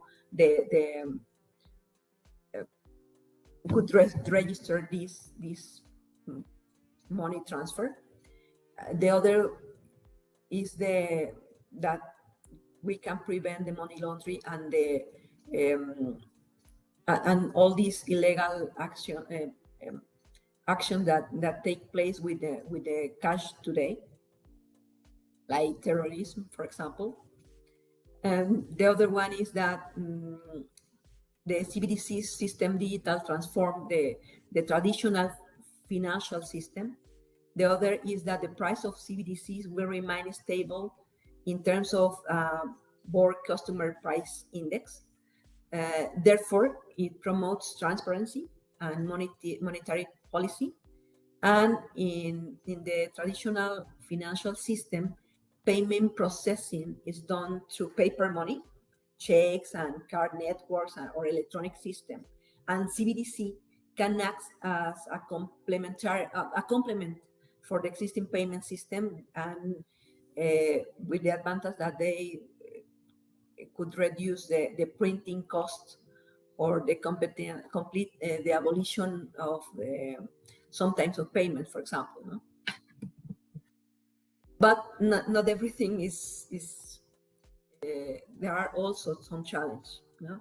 Not everything is the shiny side of the moon. The kind of risk that could happen, for example, is that CBDC has the potential to open direct central banks accounts for millions of people at a time, and For some banks, this may result in replacing the current private banking system, and this is a risk, because perhaps the central banks couldn't do the or provide the service that private banking provides to the society. Another one is that many central bankers believe that CBDCs will replace the traditional currency too quickly, leaving behind some tools that they have to combat the economic fluctuation of the prices. Another is that if a country agrees to adopt a CBDC, is likely to have limited functionality that is for example, only applicable to in a local way, domestically, and this results, for example, in a lack of cross-border payments capability, for example. The other one is the traceability, because even if it's something good, it could be also something bad, because, for example, all the traceability is something that the central banks could have and the governments could have, and this there are no longer transactions with anonymous in the anonymity, and it could create a conflict of interest, because we can, as a person, we can feel that with our individual rights and our freedom could be in risk, because they could have the ability to spy our movements, our transaction, everything. And in some countries, it could be something that we don't want to as a citizens. And the other thing is that the fact that they are completely digital opens the possibility that they can be manipulated by cyber criminals, for example, and it could even reach into the realm of national security, since in a war scenario, for a country payment system could be shut down by your enemy, and this could severely affect the economy and the sovereign and the independence of a country, for example.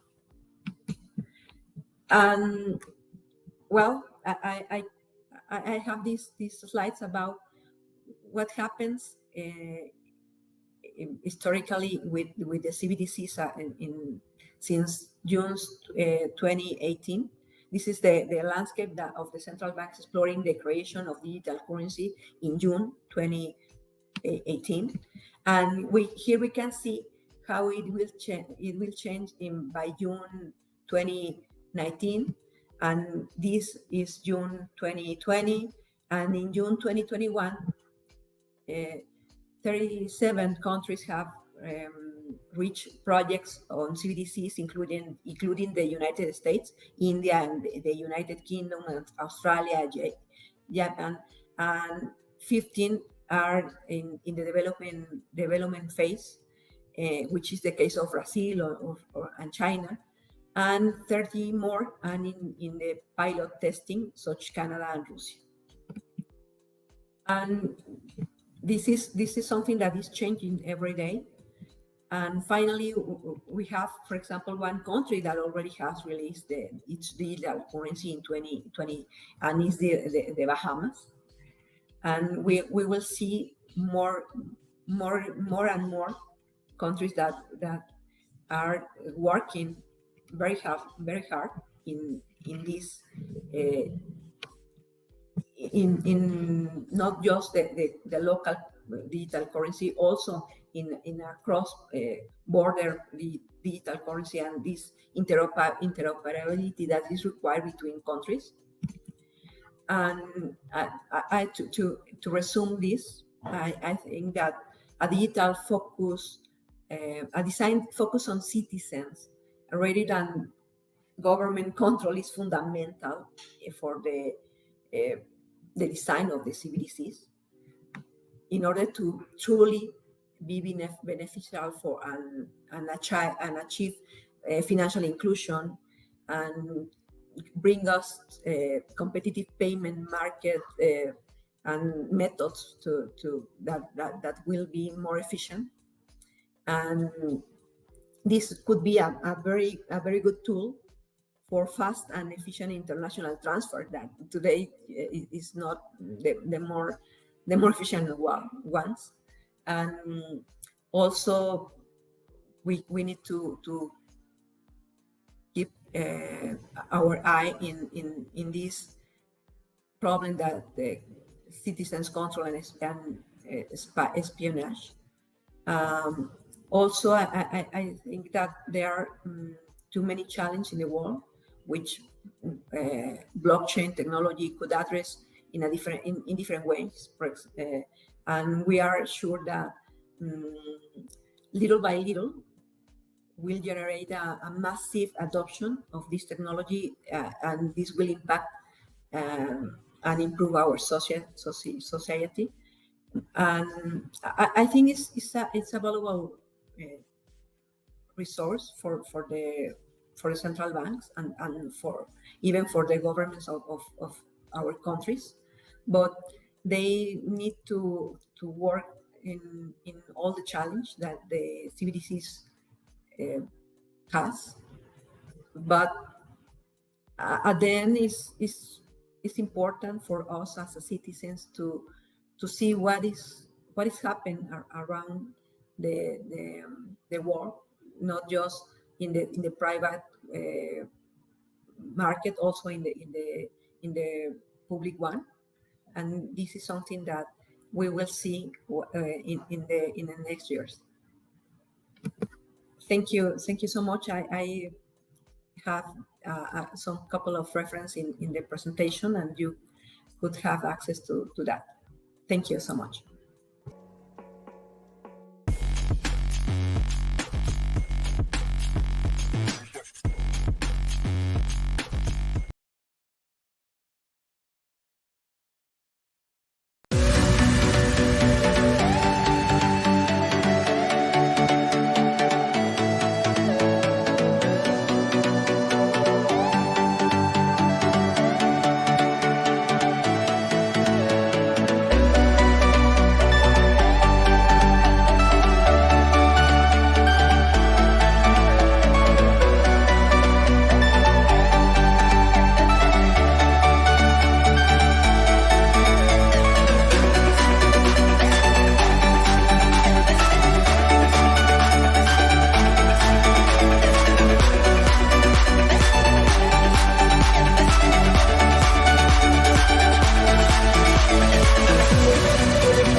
¿qué tal? Buenos días, buenas tardes. Gracias por acompañarnos el día de hoy. Yo vengo de una compañía que se llama ForcePoint. Nosotros hacemos ciberseguridad para ayudar a hacer este mundo mucho más seguro, ¿no? Algo que estamos haciendo hoy en día es tratar de ayudar a las organizaciones proveyendo ciberseguridad de una manera mucho más sencilla y simplificada. Sabemos que hoy en día el mundo está sufriendo grandes transformaciones a grandes velocidades. El día de hoy, por supuesto, estamos inmersos en esta gran carretera de la de información y, por supuesto, estamos expuestos a temas de ciberataques, ¿no? Estas transformaciones tienen que ver mucho con temas, por ejemplo, de protección de datos, ¿no? Sabemos que la conectividad está disponible prácticamente en cualquier parte. Los datos están creciendo de manera exponencial todos los días. Por ejemplo, un promedio de los datos que posee una compañía es aproximadamente de 348 terabytes de información, ¿no? Como tal, ¿no? Y prácticamente desde la pandemia, muchas de nuestras organizaciones, muchas de nuestras empresas envió a trabajar a la organización pues a sus casas, ¿no? Y muchos de ellos aún permanecen de manera remota. Es más, se calcula que el 75% de la fuerza laboral aún sigue trabajando de manera remota o al menos de manera híbrida. Otro de los temas que tenemos hoy en día es, pues, por supuesto, la adopción de temas de nube, ¿no? Ahora todo el mundo habla, bueno, ya desde hace tiempo, prácticamente todas las organizaciones, inclusive todas las personas, hablan de temas de nube, ¿no? Los datos ahora no solamente están creciendo dentro de las organizaciones, sino que se están exponiendo también a temas de infraestructuras basadas en nube o en plataformas de servicios basados en nube, ¿no? Y esto, por supuesto, lo saben todos los ciberatacantes y están aprovechando esta este nuevo perímetro que se ha difuminado, que realmente ya no está existiendo como tal, para sacar provecho de esta situación, ¿no? Adicionalmente, nuestras estadísticas muestran que los ataques han estado al alza, específicamente en Latinoamérica. Por ejemplo, México está en los primeros 3 lugares, junto con Brasil, en los países más atacados, ¿no? ¿Qué es lo que principalmente buscan? Información para poder sacar provecho, ya sea robo de información, intercambio de información, secuestro de información para obtener algún tema financiero, etc. Ahora bien, ¿qué es lo que está pasando hoy en día con las organizaciones, ¿no? Se habla sobre toda la infraestructura que nosotros tenemos en materia de ciberseguridad. ¿Qué es lo que está pasando? Hoy en día, pues todas las organizaciones tienen un firewall, un antivirus, un IPS, un proxy para la protección de navegación. Aproximadamente el número de herramientas o de soluciones de ciberseguridad que tienen hoy en día las organizaciones es aproximadamente 76. Y esto estoy hablando de un número promedio, ¿no? Imagínense a un administrador que hoy en día de seguridad que tiene que administrar 76 puntos o soluciones puntuales para poder proveer una seguridad decente a la organización. Y con toda la inversión, con toda la administración de estas herramientas, de todas maneras estamos teniendo ataques y las organizaciones están siendo vulneradas, ¿no? Ahora, algo que también existe en contra de estas organizaciones, o de todas nuestras organizaciones, es que hay una alta demanda de profesionales en temas de ciberseguridad. De hecho, hay hoy en día abiertos puestos de trabajo en temas de ciberseguridad, 3.5 millones de empleos, ¿no? Alrededor del mundo como tal, ¿no? Por supuesto, México y Latinoamérica es una de las regiones del mundo que también tienen estas necesidades hoy en día. Entonces, imagínense, las personas encargadas de administrar temas de ciberseguridad administrando esta cantidad de dispositivos, firewalls, antivirus, como les digo, y con falta de personal capacitado para hacerlo. Esto no quiere decir que el personal luego que se contrate ya va a estar capacitado, pero sí hay muchas áreas de oportunidad en materia de empleo. Ahora, en temas de ciberseguridad, algo que nosotros hemos visto es que no necesariamente tiene que ser compleja, ¿no? Hay arquitecturas que abrazan esta, digamos, complejidad de tal manera que pueda hacer las cosas mucho más sencillas, ¿no? El simple hecho de empezar a pensar en arquitecturas como SASE, en arquitecturas de Zero Trust, es el primer paso, ¿no?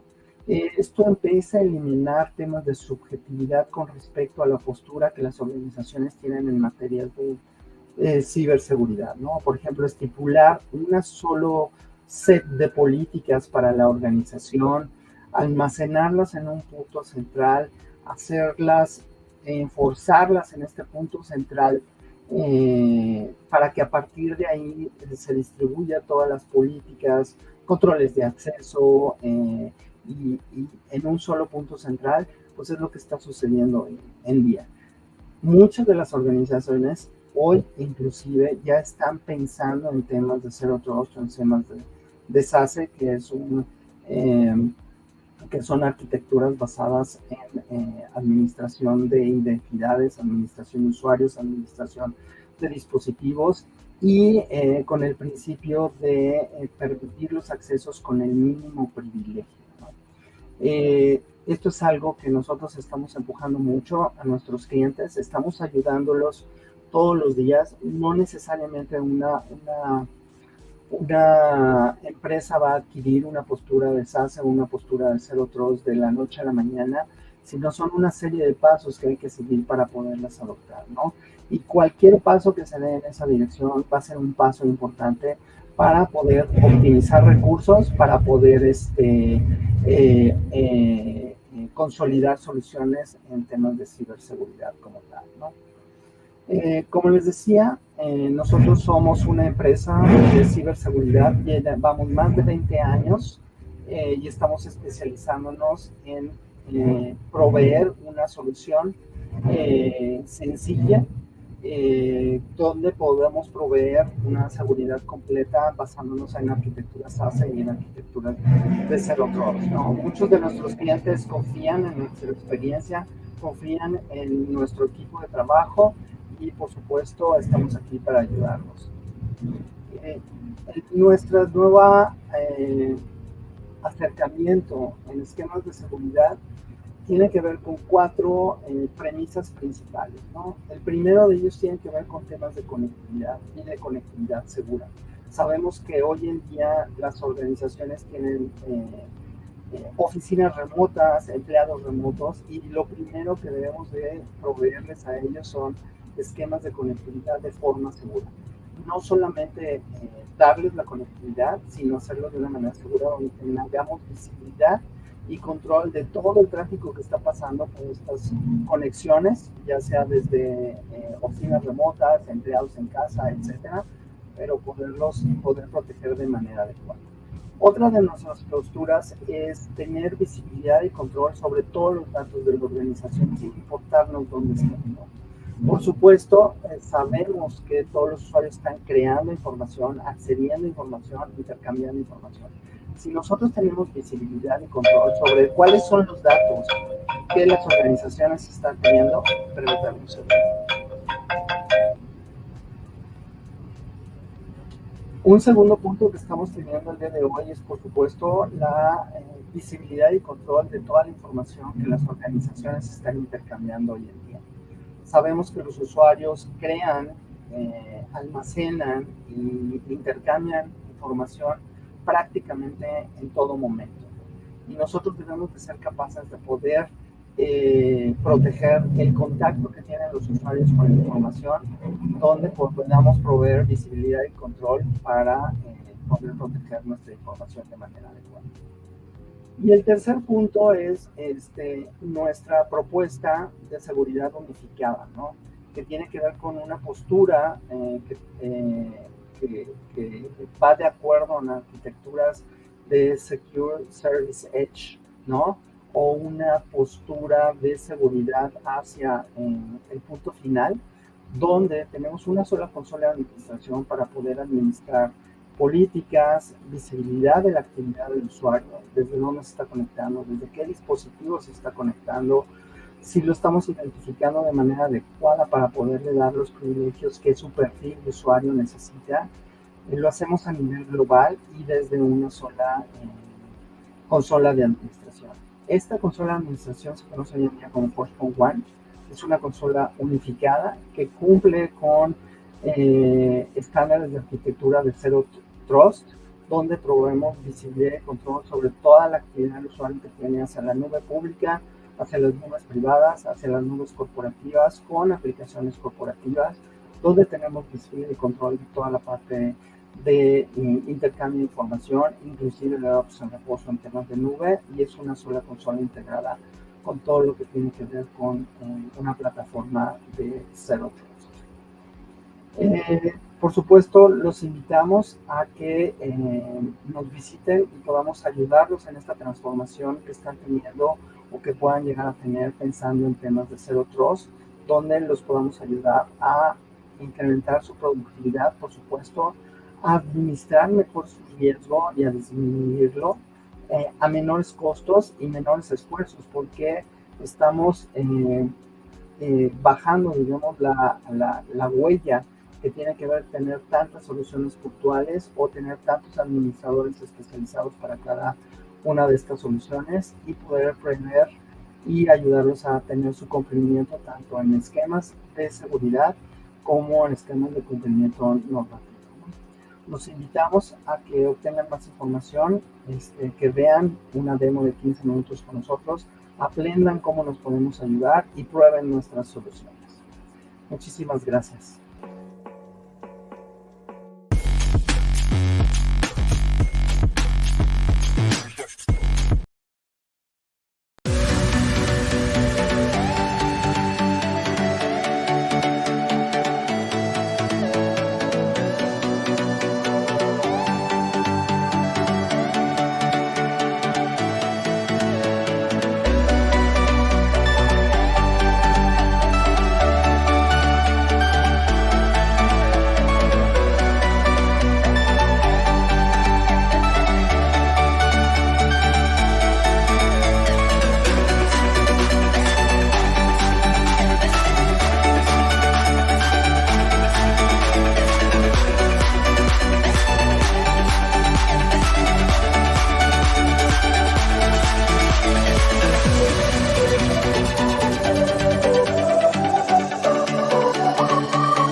¿Qué tal?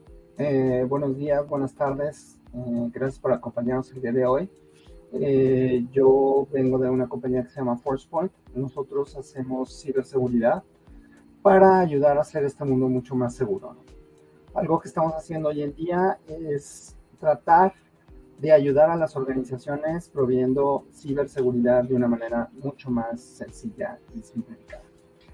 Sabemos que hoy en día el mundo está sufriendo grandes transformaciones a grandes velocidades. El día de hoy, por supuesto, estamos inmersos en esta gran carretera de la de información y, por supuesto, estamos expuestos a temas de ciberataques, ¿no? Estas transformaciones tienen que ver mucho con temas, por ejemplo, de protección de datos, ¿no? Sabemos que la conectividad está disponible prácticamente en cualquier parte. Los datos están creciendo de manera exponencial todos los días. Por ejemplo, un promedio de los datos que posee una compañía es aproximadamente de 348 terabytes de información, ¿no? Como tal, ¿no? Y prácticamente desde la pandemia, muchas de nuestras organizaciones, muchas de nuestras empresas envió a trabajar a la organización pues a sus casas, ¿no? Y muchos de ellos aún permanecen de manera remota. Es más, se calcula que el 75% de la fuerza laboral aún sigue trabajando de manera remota o al menos de manera híbrida. Otro de los temas que tenemos hoy en día es, pues, por supuesto, la adopción de temas de nube, ¿no? Ahora todo el mundo habla, bueno, ya desde hace tiempo, prácticamente todas las organizaciones, inclusive todas las personas, hablan de temas de nube, ¿no? Los datos ahora no solamente están creciendo dentro de las organizaciones, sino que se están exponiendo también a temas de infraestructuras basadas en nube o en plataformas de servicios basados en nube, ¿no? Y esto, por supuesto, lo saben todos los ciberatacantes y están aprovechando esta este nuevo perímetro que se ha difuminado, que realmente ya no está existiendo como tal, para sacar provecho de esta situación, ¿no?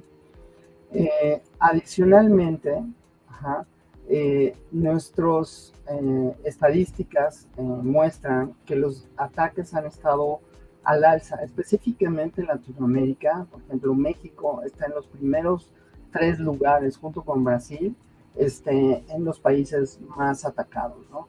¿Qué es lo que principalmente buscan? Información para poder sacar provecho, ya sea robo de información, intercambio de información, secuestro de información para obtener algún tema financiero, etc.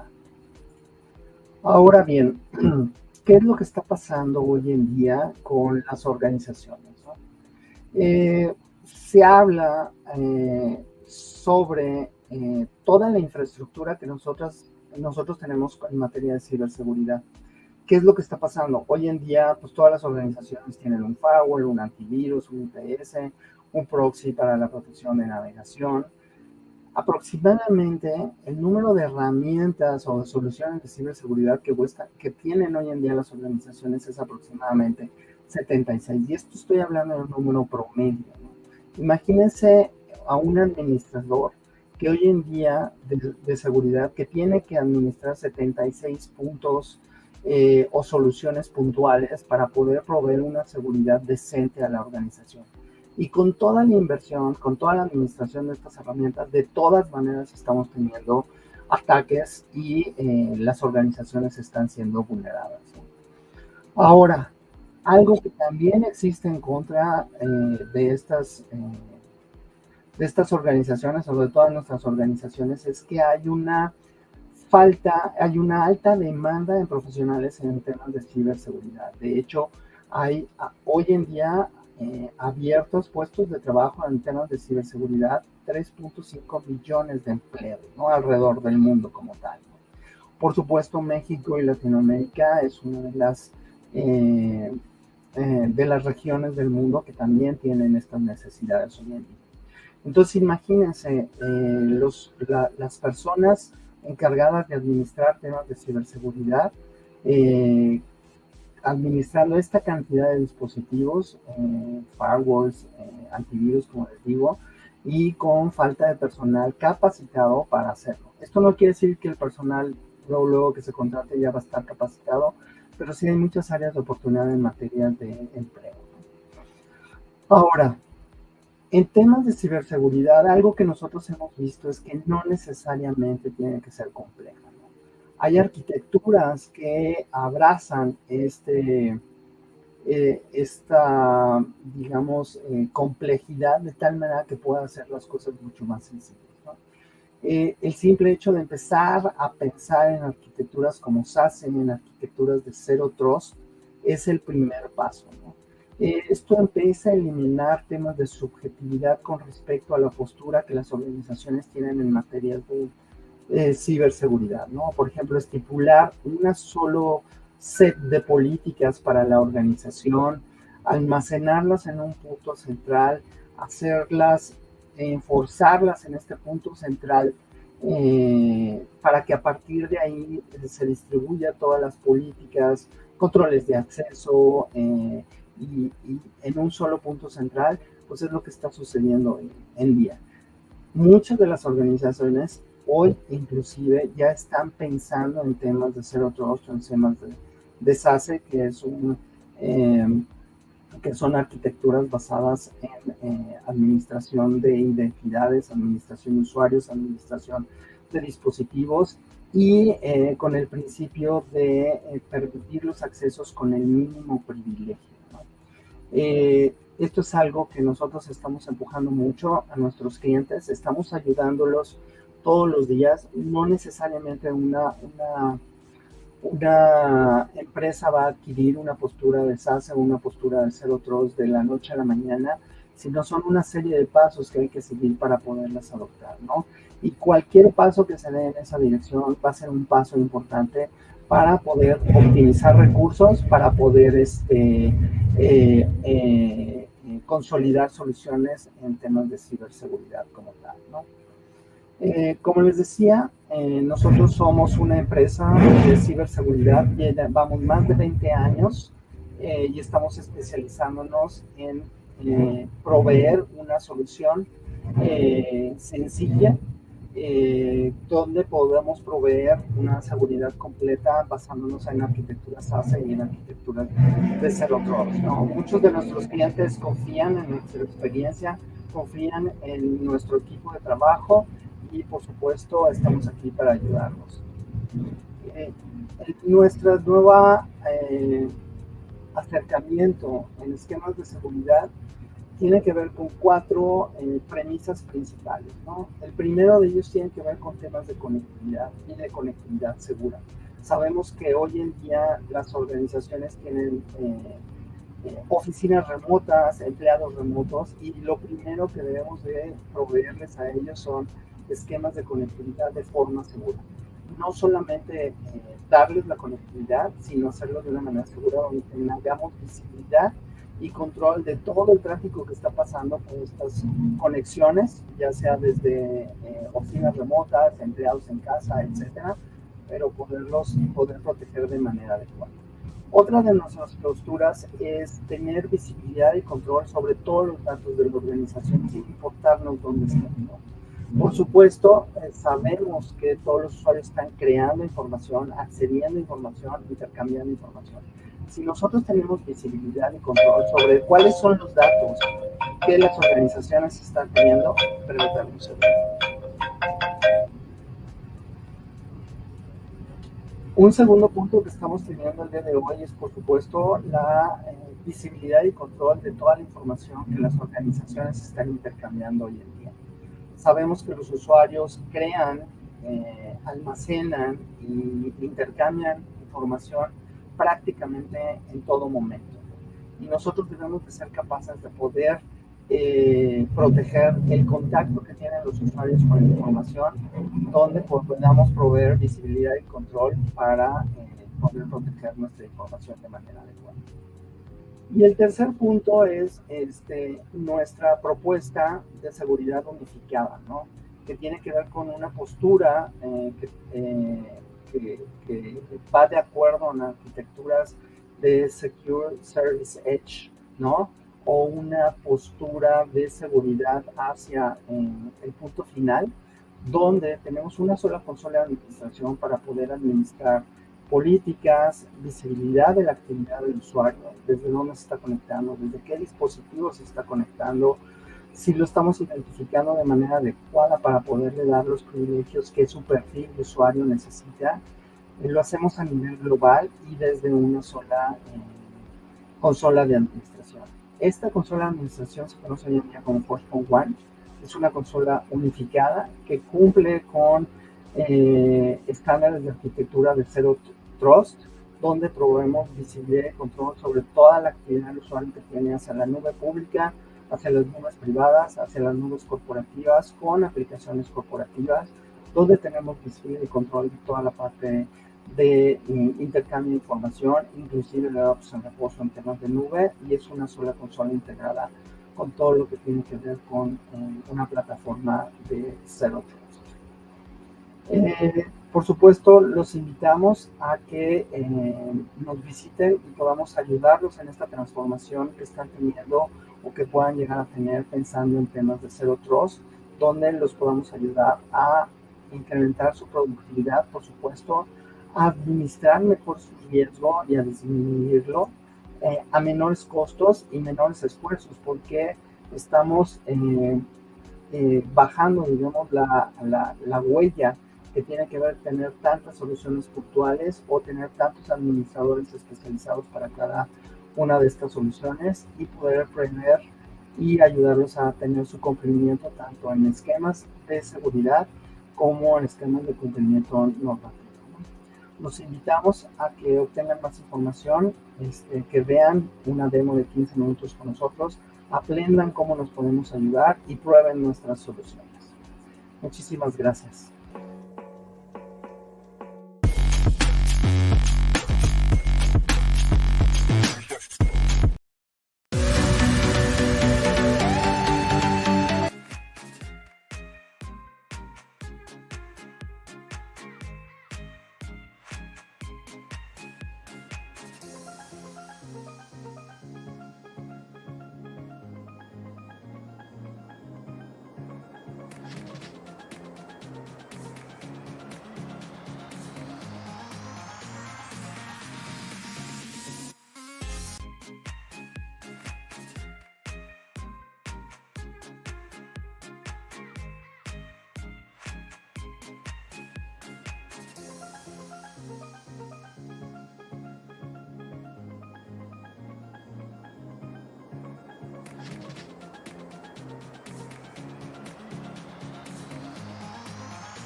¿Cómo están? Buenos días. Pues, antes que nada, pues gracias otra vez por la invitación. Yo igual acá tengo mi cafecito. Y lo que comentabas es bien importante porque a raíz de la pandemia, todo se aceleró, ¿ya? Pero de una manera muy, muy drástica. Ya se venía, ya estábamos todas las empresas encaminadas hacia ese tema de una transformación digital un poco más integral, pero vino la pandemia y acortó los tiempos, pero tremendamente. Y eso ha hecho que las empresas tengamos que correr, tengamos que ser más ágiles, tengamos que despojarnos de lo que realmente nos estaba estorbando para poder sobrevivir. Ya es un tema del darwinismo digital, vamos a llamarlo así, que es un tema no es el más fuerte, sino el que más rápido se adapta. Entonces, estamos viviendo en eso precisamente las empresas, ¿no? Entonces, yo pues, vengo, como dices tú, yo vengo de un, ahora sí que, de lo digital. He trabajado desde hace más de 15 años con temas digitales, desde cuando lo digital no era tan lo guau, sino que era el programita, el software y ya, hasta ahí, ¿no? Entonces, siempre traía ese mindset de cómo hacer que esa tecnología que ha sido, pues es más barata, que te resuelve mucho más problemas, cómo llevarlo a más gente, cómo masificarlo ya de manera más, pues más práctica, ¿no? Entonces, básicamente es lo que quiero platicar hoy. Quiero mostrarles un poquitito de lo que estamos haciendo pues en Rappi, ya que Rappi pues viene muy con ese mindset desde que nació y es algo que vivimos día con día, donde es parte de los valores de Rappi, esto de hacer las cosas bien, hacer las cosas con magia, hacer siempre enfocados al cliente, al cliente, al cliente, y eso es algo que las empresas tienen que tener siempre presente en su ADN. Les quería comentar a los que están aquí presentes que la idea de las Digital Shots es que podamos interactuar, que podamos preguntarle al experto. Entonces, igual, siéntanse con la confianza que a la hora de que vayamos teniendo la charla, podamos como preguntar. Esta parte de lo que comenta Randy de la dedicación al cliente de Rappi es algo que creo que a través de tecnología se amplifica. Entonces, encantado de que puedan interactuar aquí con Randy. Y bueno, pues adelante, Randy. Ok, déjame presentar.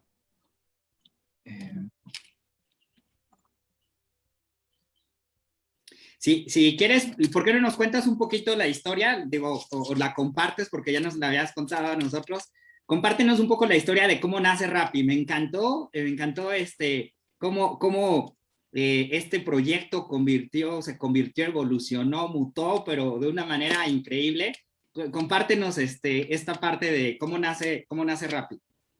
Sí, bueno, pues Rappi es una startup que ha venido evolucionando bastante. De hecho, todo mundo piensa que Rappi ahorita pues, solo llegó, se instaló y empezamos a vender un montón, ¿no? O sea, el tema del delivery, que con la pandemia pues creció más rápido, ¿no? Pero Rappi tiene un trabajo mucho más atrás, donde empezamos en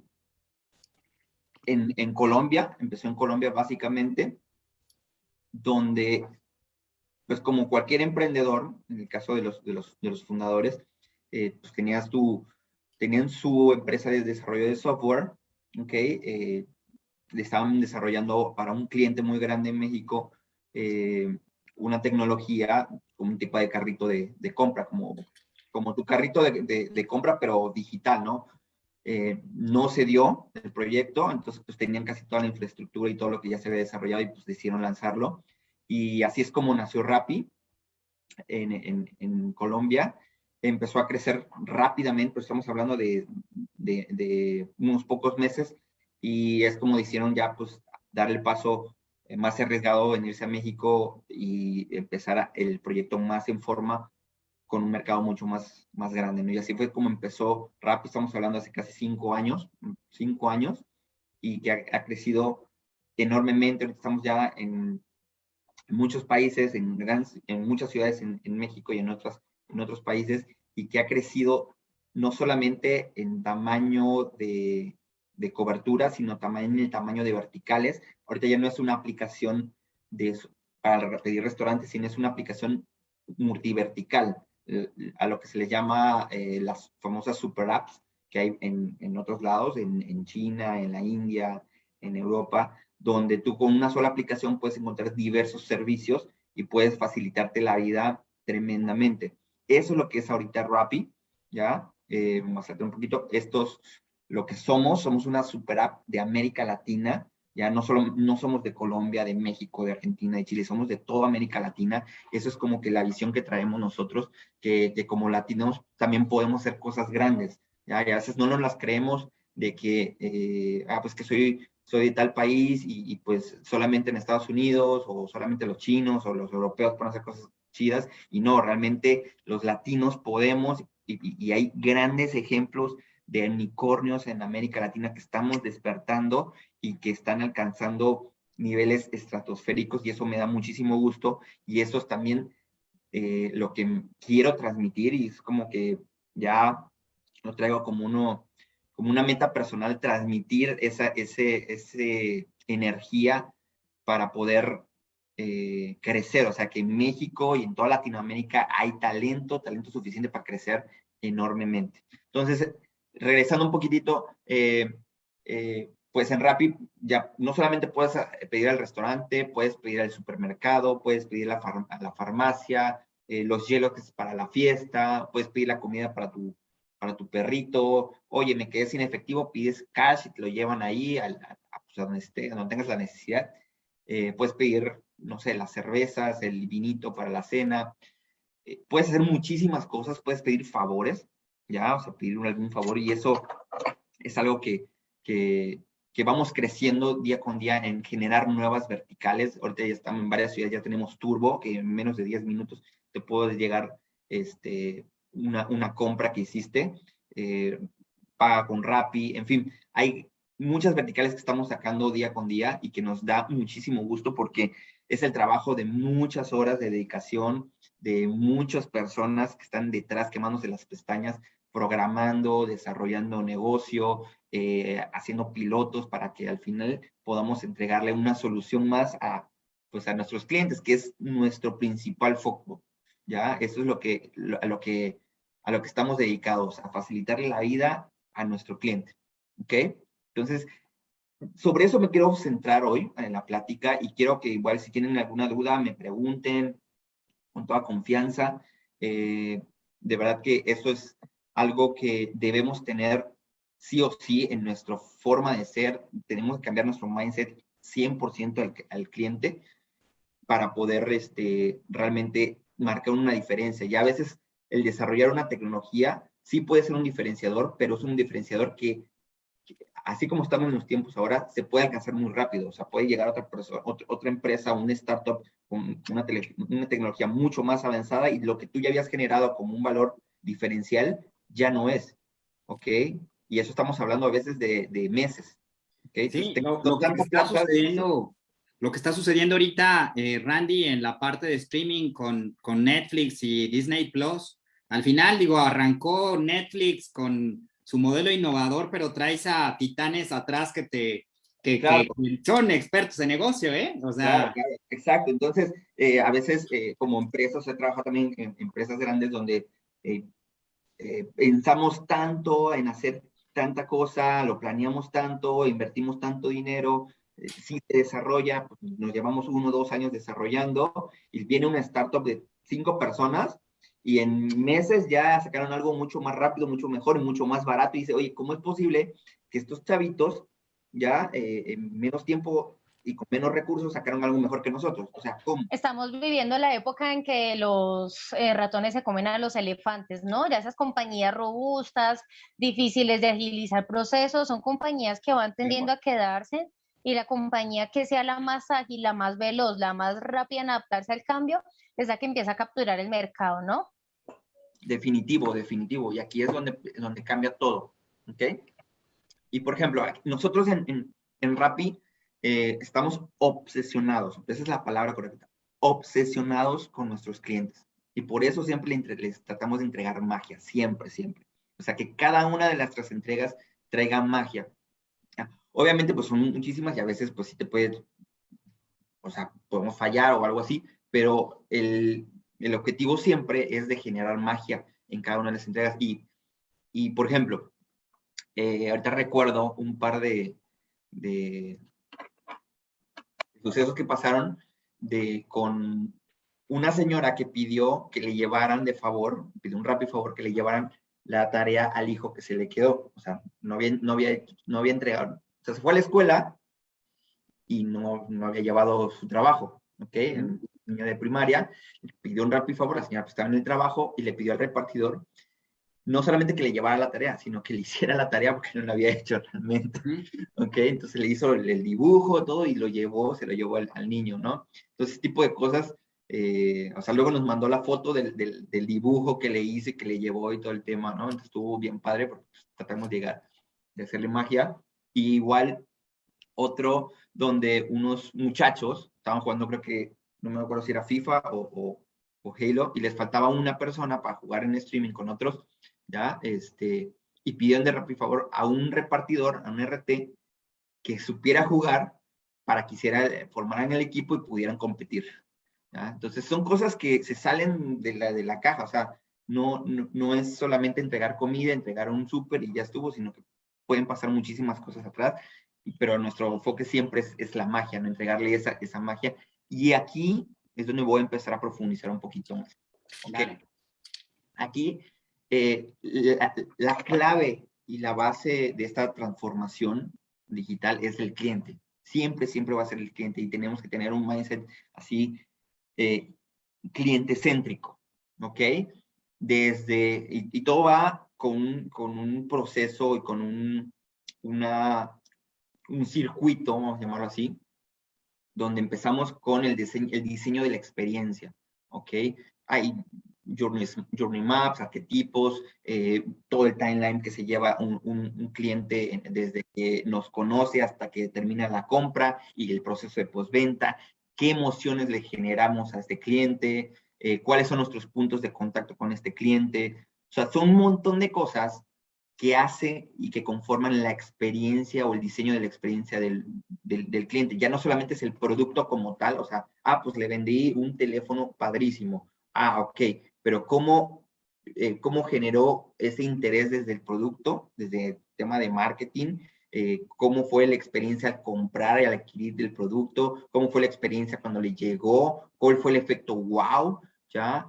¿Cómo fue el tema de postventa, etcétera? O sea, por ejemplo, ahorita las fintech están revolucionando realmente el mercado. Ya hay un mercado que ha tenido cientos de años, que es el mercado bancario, ya, y que tiene una estructura muy, muy, muy rígida.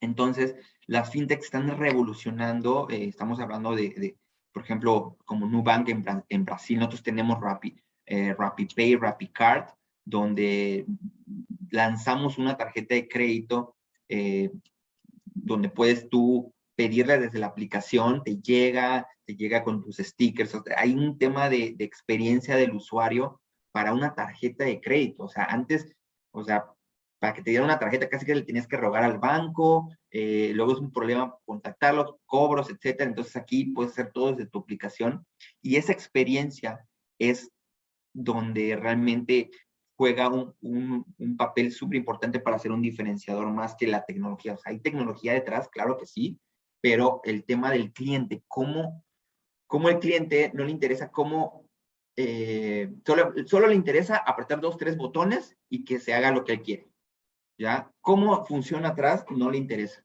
¿ok? Y me acuerdo del Mago de Oz, ¿no? Donde llegaban con el Mago de Oz y, pues yo quiero un corazón nuevo, pues yo quiero ser valiente, ¿no? Y apretaba un botoncito y parecía la máquina que hacía un montón de... Realmente era un tipo que estaba atrás y le resolvía la cosa. ¿Sí me explico? Al cliente no le interesa tanto la tecnología, cómo funciona la tecnología. Lo que le interesa es que le funcione a él la tecnología, ¿ya? Entonces, aquí es donde cambia todo porque a veces nos enfocamos mucho, es que tiene que ser súper perfecto este lapicito y todo el show, y no es tanto el lápiz, sino que el lápiz haga lo que yo quiero que haga. Al fin y al cabo, es lo principal, ¿ok? Tener un enfoque de liderazgo hacia el cliente, ¿sí? Una obsesión al cliente, pero en todo momento que nuestras estructuras en el trabajo, en las empresas, sean, pues cada empresa tiene pues estructura en base a sus funciones y a sus departamentos, pero que desde el que está más abajo al que esté más arriba pueda llegar de manera fácil, ¿ya? Que no haya proceso. Es esa comunicación vertical que sea ágil, ¿ya? Y que el que esté más arriba, o sea, no tenga que decir, pues dile tú, o sea, si lo tienes al ladito a un WhatsApp, ¿ya? A un mensaje y a una llamada, pues puedes contactarlo, o sea, no pasa nada, se pierda esas barreras, ¿ya? Imaginarias, pero porque necesitamos ser ágiles. O sea, si yo necesito pedirle algo a mi jefe o al jefe de mi jefe y se lo pido, pues mi jefe inmediato a veces, oye, pues ¿por qué se lo dijiste a él si me lo puedes pedir a mí? Sí me explico, a veces entran en esos temitas, ¿no? Pero hay que eliminar esas barreras, ¿ok? Hay que empezar a eliminar esas barreras, que haya, que tengamos detalles, o sea, enfocos en los detalles, pero hasta los huesos. Esa obsesión de los detalles, oye, si voy a lanzar algo, ¿qué es? ¿Por qué es? ¿Para qué es? O sea, una coma, una tilde, ya en los comunicados, o sea, esa obsesión por los detalles también tenemos que tenerlo. También tenemos que tener un equipo de cracks, ya aquí es súper importante porque si queremos llegar lejos, queremos llegar a lugares estratosféricos, tenemos que tener un equipo de cracks que nos ayuden a lograrlo. Ya de nada sirve contratar personas que nos van a sacar la chamba nada más y que después de las 6 de la tarde ya, chao, bye. ¿Sí? Tenemos que tener realmente gente que se apasione por la empresa, por el producto, por la cultura de trabajo. Ya hay ese famoso, el salario emocional, ya, y que muchos buscamos y los millennials buscan bastante, ya no solamente es el tema monetario, sino es que yo me sienta bien en la empresa, que me inspire la empresa, que me siento orgulloso de decir, yo trabajo en Rappi, ya, ¿sí me explicó? Claro. Ese inspirar, que la propia empresa inspire a los colaboradores a que ellos sean los mismos embajadores. Oye, y hay una pregunta, por ejemplo, ¿qué les recomendarías a las personas? Digo, el objetivo de las Digital Shots es inspirar a que nuestra región se hagan más proyectos de tecnología y al mismo tiempo creo que es muy, muy interesante que tú, que lo vives, nos puedas compartir qué incentivos pueden darse para tener estos cracks. Es decir, el que descubre algo se les da un bono, lideran proyectos, o sea, ¿cómo lo haces tú, por ejemplo, con tus equipos? Sí, mira, hay muchas formas, muchas técnicas, no todo es monetario. Obviamente, si el proyecto genera ingresos, pues también es bueno incentivar de manera monetaria con algún bono o algo así, ¿no? Pero la gran mayoría, lo que yo he visto en los equipos de cracks, es que les gustan los retos, les gusta sentir que sus habilidades son puestas en prácticas y les gusta desarrollar. Ok. ¿Ya? Estar desarrollando cosas. Y les voy a poner un ejemplo. Yo cuando entré a Rappi, me acuerdo que había una aplicación que estaban lanzando que se llamaba Rappi Growth, ¿ya? Que era una aplicación originalmente para los aliados, ¿ya? Para los dueños de los restaurantes, donde podían lanzar sus propias campañas, ¿ya? Ya no tenías que decirle a tu ejecutivo, oye, mira, ponme un descuento, ponme envíos gratis y en Rappi lo metemos en el sistema. Ellos estábamos dando el poder completamente y como cliente, como dueño del restaurante, de que si tú querías en este momento, a ver, quiero lanzar envíos gratis de 1 a 3 de la tarde porque es mi hora baja. ¡Pum! Lo lanzas y aparece inmediatamente en la aplicación. ¿Okay? Entonces, todo estaba muy en el tema tech, estaban desarrollándolo, entonces agarré y dije, esto está muy bueno. Si yo logro enseñarle o transmitirle este conocimiento a mis a mis aliados, en mis restaurantes, ellos solitos van a estar generando sus propias campañas, van a estar aumentando sus ingresos, ¿ya? Y por ende, los números de la empresa, los números de la cartera o de estos clientes van a estar aumentando, ¿ya? Era como, si yo... Eso está genial. Sí, claro, es como el de dominó, o sea, si yo empujo esta ficha, todo lo demás se va a dar por inercia, ¿ok? Cuéntanos ahí cómo usas por ejemplo, la analítica de esa data, de la cantidad de interacciones que va teniendo en tiempo real la organización y cómo la van utilizando para desarrollar un nuevo modelo de negocio. Eso es algo que me parece maravilloso y que lo quiero resaltar de Rappi.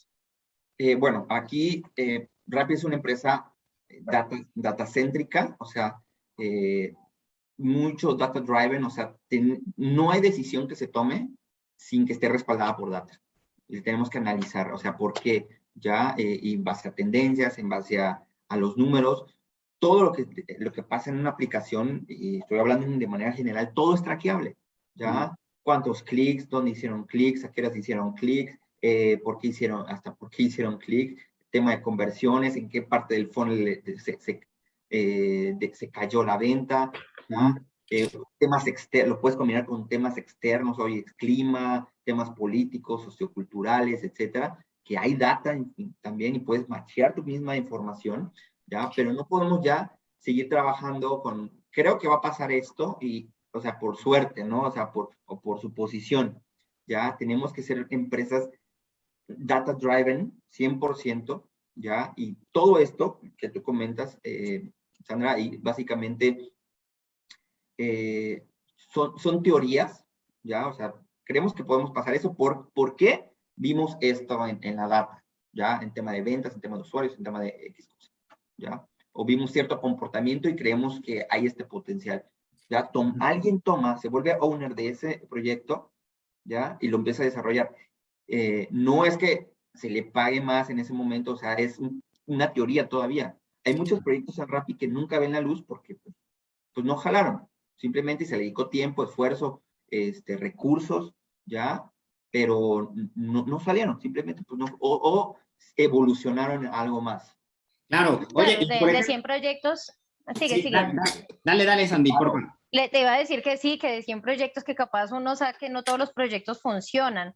Y algo que nosotros hablábamos hace poco era enseñarle un poco a las organizaciones a que intenten muchísimas cosas, intenten la innovación, que no le tengan miedo a eso, pero que lo hagan a un muy bajo costo.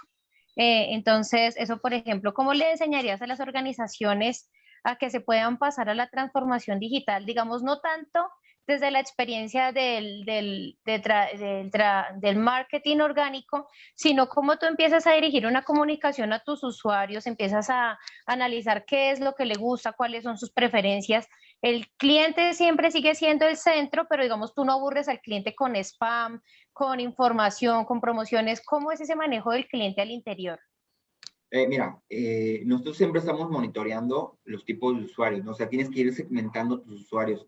No todos son iguales, no todos compran igual, no todos compran por las mismas razones, ¿ya? O sea, no es lo mismo el costo de adquisición de un high value user, de un mid value user o un low value user, que es, por ejemplo, una clasificación que tenemos nosotros, además de si es reactivado, retenido, nuevo usuario. ¿Sí me explico? O sea, que eso es lo más clásico, ¿no? O sea, un nuevo usuario, ¿cuánto me cuesta? ¿Ya? O reactivar a un cliente, ¿ya? Que me voy a comprar después de 30 días, o sea, porque no me ha comprado otra vez. ¿Cómo lo voy a hacer para hacer? O cómo mantengo comprando a mi cliente, ¿sí? Alguien que me está comprando, no sé, una vez a la semana, o cada 15 días, o cada mes, un cliente recurrente.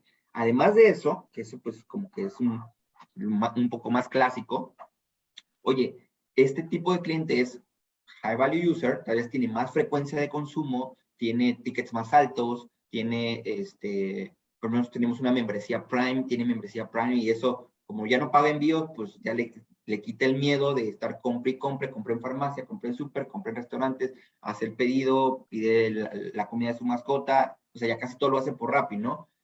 O un que te compra, pues sí, 2 veces a la semana en un restaurante y cada dos semanas en súper, ¿ya? O un low que nada más entra a cazar promociones, o sea, tienes de todo. ¿ya? Entonces, claro. tú como empresa tienes que subclasificar también a tus clientes, no solamente el nuevo, el retenido y el perdido, ¿no? O sea, dentro de estos mismos usuarios activos, ¿qué otras clasificaciones? Y eso va a depender más de tu empresa que más que nada, ¿no? O sea, cada empresa. Claro. Muy bien. Oigan, ¿qué les parece si damos un espacio para que puedan interactuar contigo? Entonces, levántenos la manita por ahí, quien quiera. Activen la manita. Activen la manita y pidan para pedir la palabra y les activamos aquí el micrófono. Aprovechen esta oportunidad. Las Digital Shots son justamente una oportunidad para que puedan estar como detrás del escenario interactuando con nuestro speaker. Así que aprovechen este espacio, levanten la manita y les vamos dando el turno. ¿Listo? Listo. Muy bien, pues ¿quién quiere preguntarles? Cuéntenos ustedes cómo van llevando. A ver, estás por acá, Camilo, ¿cómo estás? Mucho gusto. Dame un segundo. Si quieres, si ya puedes reactivar el micrófono, a ver, vamos a darle. Hola, Guillermo, ¿ya? ¿Me escuchan? Sí, ¿cómo estás, Camilo? Cuéntanos de dónde nos hablas, cuál es la posición que tienes, Camilo. Bueno, yo soy director comercial de Básica, una empresa de diseño que opera en Colombia, Ecuador y Estados Unidos. Y estoy... Hola, creo que se apagó tu micrófono. A ver, dale. Y si quieres, ya, ¿hasta dónde me prende la escucharon? cámara para que te conozcamos, Camilo. No me deja prender la cámara. Ah, ok, ahorita vemos. Pero bueno, dale. ¿Hasta dónde me escucharon? Te estabas presentando. Sí, yo soy de Básica, una empresa de diseño que opera en Colombia, Ecuador y Estados Unidos. Y yo soy el director comercial y estoy en este momento en Cali, Colombia.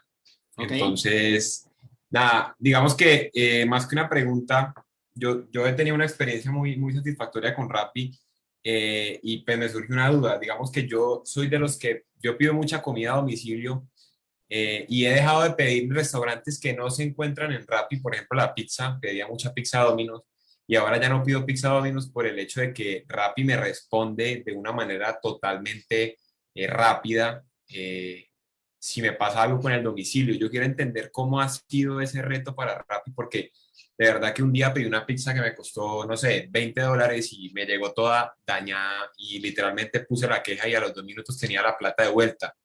Entonces, quiero saber cómo ha sido ese proceso de Rappi para lograr esa inmediatez y esa respuesta como en algún momento lo ha hecho Amazon, que es, no me importa si en realidad te llegó la hamburguesa con tocineta o no, pero si tú me dices que la tocineta no te llegó, yo te devuelvo los 3.000 pesos que te costó la tocineta. Quiero entender cómo ha sido eso en un país como Colombia, que culturalmente no se presta o no debería, entre comillas, prestarse para eso.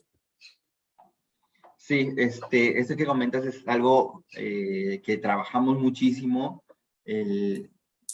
Básicamente es bajo el lema del cliente siempre tiene la razón, ¿no? O sea, lo que comentas, puede ser que te haya llegado bien, te la comiste y metiste la queja, ¿no?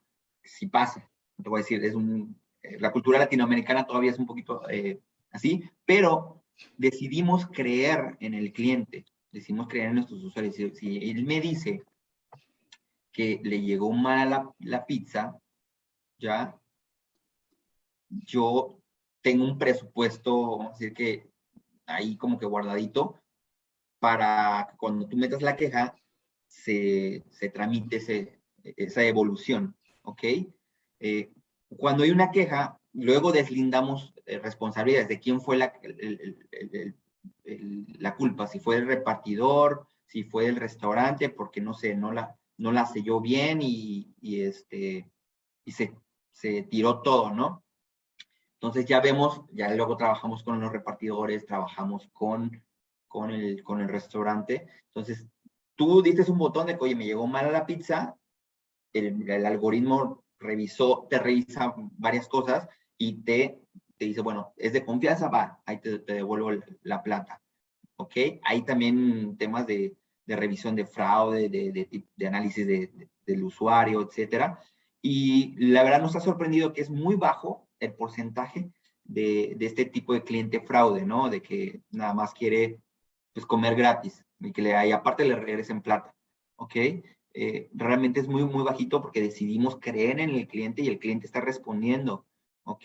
De manera positiva y satisfactoria. Entonces, esto le da una experiencia al usuario tremendamente. Obviamente, tengo que resolver el tema de que si fue cierto o fue mentira, también lo tengo que resolver con el repartidor, lo tengo que resolver con el restaurante, ¿ya? Y si o no, pues ¿sabes qué? Fue culpa del repartidor, ok, perfecto. O fue culpa del restaurante, pues ok, ya tomamos esas acciones, ¿no? Entonces, sí es un poquito, ha sido un reto. Hemos invertido muchísima plata para poder darle una experiencia guau a nuestros clientes y no ha sido fácil, o sea, realmente no ha sido fácil, ha sido bastante retador, pero creo que el comentario es como el tuyo, que me digas, oye, he tenido buenas experiencias y a pesar de tener una mala, sigo teniendo una buena experiencia. ¿Sí me explicó? Entonces, es como lo hemos hecho nosotros, creer siempre en el usuario y después tratar de remediarlo de manera interna, ¿ok? Porque al fin y al cabo, pues a ti no te importa qué tanto pase o cómo lo resuelva, tú quieres que seguir teniendo una experiencia o seguir dándonos esa confianza de que, bueno, pues ya no, tal vez ya no piden en ese restaurante, pero piden otro, ¿ok? Claro. Así es como funcionamos nosotros. Muy bien. Pues vamos a darle. ¿Quién más quiere participar? ¿Quién quiere preguntar aquí a Randy? Les comparto, bueno, muchos ya lo vieron, los resultados de la encuesta que hicimos.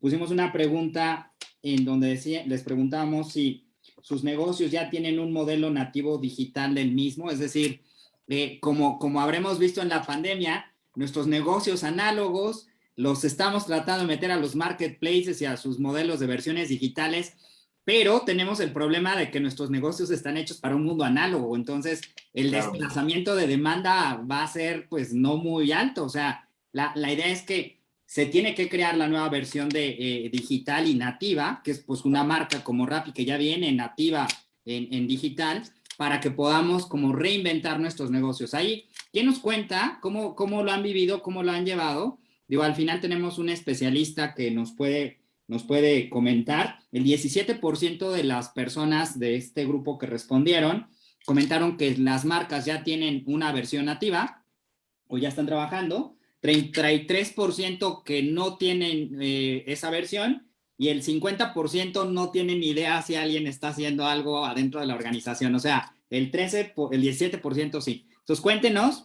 ¿Ustedes cómo lo han llevado? ¿Ya están trabajando? Digo, al final, este año de pandemia nos dio para reinventar el negocio. Cuéntenos cómo lo han llevado algunos de los que están aquí con nosotros.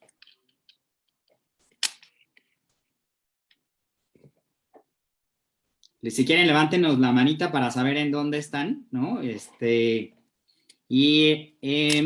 Si quieres, Jessica, tú tienes una fintech que se me hace muy interesante. ¿Nos podrías dar tu punto de vista, el por qué te animaste para esta parte? Como bien menciona Randy, las fintechs han tenido una disrupción increíble con la parte de tecnología y me encantaría que nos compartieras, pues, cómo lo has vivido y cuáles son como los pasos que estás dando.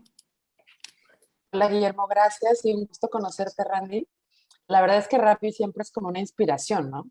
En toda honestidad, porque pues, justamente como que son de los primeros en hacer todo lo que están haciendo y está padrísimo. Yo tengo una fintech, efectivamente, estamos en la fase inicial, estamos en etapa presemilla básicamente, aunque ya tenemos 18 trabajando, estábamos bootstrapping, ahora 2 de las cofundadoras ya estamos trabajando al 100% en esto. Y Velara, que es como se llama nuestra compañía, es la vitrina digital en salud financiera para todas las personas que se autoidentifican como mujeres en Colombia. Estamos iniciando operaciones ahí y bueno, ojalá nos podamos extender rápidamente a otros países. Pero sí, digamos que una de las preguntas que yo tendría para Randy es este tema de la escala, ¿no? Una vez que obviamente tienes tu producto reprobado, comprobado y has hecho las diversas iteraciones y todo. Randy, tú cómo vivieron el tema de la escala y cuáles son los retos o en qué nos tenemos que fijar, digamos, para que no no cometamos tantos errores. Igual vamos a cometer, ¿no? Porque es parte del proceso. Sí. Ahora sí que de startup a scale up hay un camino aparte del que ya conocemos, del Valle de la Muerte, etcétera, ya, donde tampoco es fácil porque te enfrentas con nuevos retos. O sea, ya tienes la tecnología, ya conoces a tu cliente, ya sabes qué le gusta, cómo le gusta, ya tienes tus primeros ingresos, ya estás teniendo tráfico, ya tienes tracción en la startup, o sea, tus early adopters. Ahora pues, ya quiero irme a seguir creciendo y abrir en otra ciudad, abrir otro país inclusive, probar suerte por allá, ¿ok? De entrada, sí tienes que analizar bien ese tema de dónde vas a enfocar tu energía, ¿ok? Ya tienes el producto, la ventaja de servicios digitales es que pues más rápido, ¿no? O sea, no tienes que mover toda la infraestructura, pero sí hay ciertas cosas. Uno, analizar bien a dónde quieres enfocar tu energía, y estoy hablando de personal, ¿ya? O sea, porque te va a llevar tiempo, ¿ok? Te va a llevar tiempo, esfuerzo, dinero, viajes, desgaste, mal comer, mal dormir.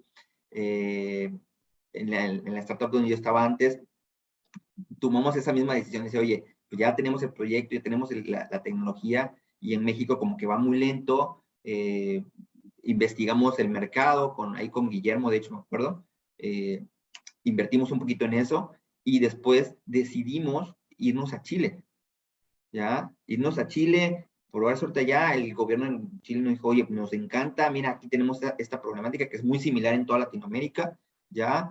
Vente acá, te doy plata, pero vente acá, ¿sí? O sea, aquí en México los desarrolladores tenían que estar viajando, ¿ya? Para poder desarrollar el mercado, buscar aliados, buscar un socio allá que nos eche la mano, ¿ya? Para empezar a buscar el mercado del Cono Sur, ¿ok? Entonces, sí tienes que tener de entrada esa advertencia, de en dónde quiero enfocar mi energía para poder hacerlo. Ya no pues ya, pues me quiero ir a otro país y dejarlo ahí solito que crezca, no pasa, no crece solito, o que quiero abrir en otra ciudad, tampoco crece solito, tienes que dedicarle tiempo. En este proyecto, Randy, igual fue muy interesante cuando estabas como director general en este startup, que se reenfocó hasta incluso de B2C a B2B, ¿no? Entonces, sí, claro, estas pruebas de reenfoque, ¿no? Digo, yo aquí haciendo el comercial de la consultora, digo, Horizons atendió en el crecimiento a Sensor en su momento, pero sí, está increíble de que se te tiene que agarrar y hacer el enfoque. Digo, el tema, yo creo que lo más complicado, no sé cómo lo veas, Randy, es pasar de ser startup a scale-up, ¿no? O sea, cuando sí, brincas claro. ese bache, ¿no? Sí, claro. Sí, hay un tema, digo, el tema de energía, el tema de qué necesitas, o sea, ser bien claro, o sea, necesito esto y esto, buscar tu financiamiento, porque también para crecer necesitas financiamiento, ya estás en otra ronda, ya estás en otra etapa del startup, ya no es un Discovery Capital, ya necesitas un Seed Capital, ya una serie A, ¿sí me explico? Una serie B para poderle meter duro a esa parte. Y otra cosa, que hay un libro que se llama, de hecho, Scale Up, que lo pintan de una forma como un Everest. O sea, crecer una empresa es como un Everest, es escalar el Everest. No puedes empezar diciendo, pues voy a ir de aquí hasta la cima así de rápido, ¿no? Tienes que tomarte metas muy a corto plazo. Decir, oye, mira, para llegar a la cima necesito llegar aquí primero, después acá, después acá, después acá, después acá. ¿Ok? Para que no te desanimes y tengas esos quick wins, ¿ya? Necesito mi primer cliente en otra ciudad. ¿Cómo lo voy a hacer? Y enfoco ¿cómo se llama? Mi esfuerzo y mi energía de conseguir un cliente, ¿ya? Ya tenemos nuestro primer cliente, perfecto. Ahora necesitamos 10. Ya tienes otra meta. Ahora necesitamos otros clientes en esta otra ciudad, ¿sí? Y así te vas creciendo. Eso va construyendo y ahora sí que el camino para llegar a la cima de ser un scale-up, o sea, de llegar a 9 países como un Rappi, o sea, no empezamos, pues vamos a abrir todos de un jalón. ¿Sí? Claro. Hay un camino para hacer eso.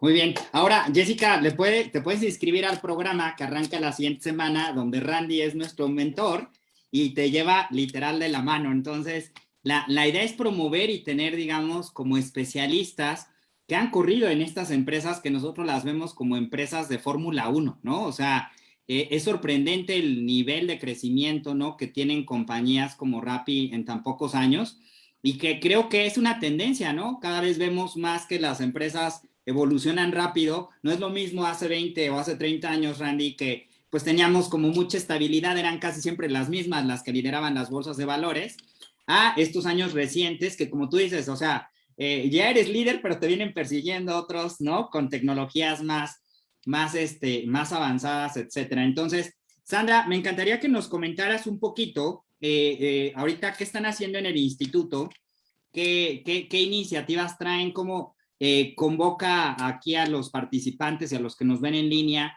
qué pueden hacer con ustedes. Digo, ya vamos a comenzar el 30 de septiembre, los invitamos, va a haber un panel de comunidades digitales con la Universidad Libre de Bogotá, con especialistas de desarrollo económico de Bogotá y especialistas también de nuestras verticales de políticas públicas, pero cuéntanos qué más hay. Claro que sí, pues bueno, nuevamente pues muchísimas gracias, Guillermo, por esta invitación. Y bueno, para todas las personas que se encuentran aquí conectadas y capaz están pensando en cómo hacerle transformación digital a su negocio tradicional, invitamos justamente a expertos como Randy que nos enseñen cómo están haciendo transformación digital al interior de sus negocios.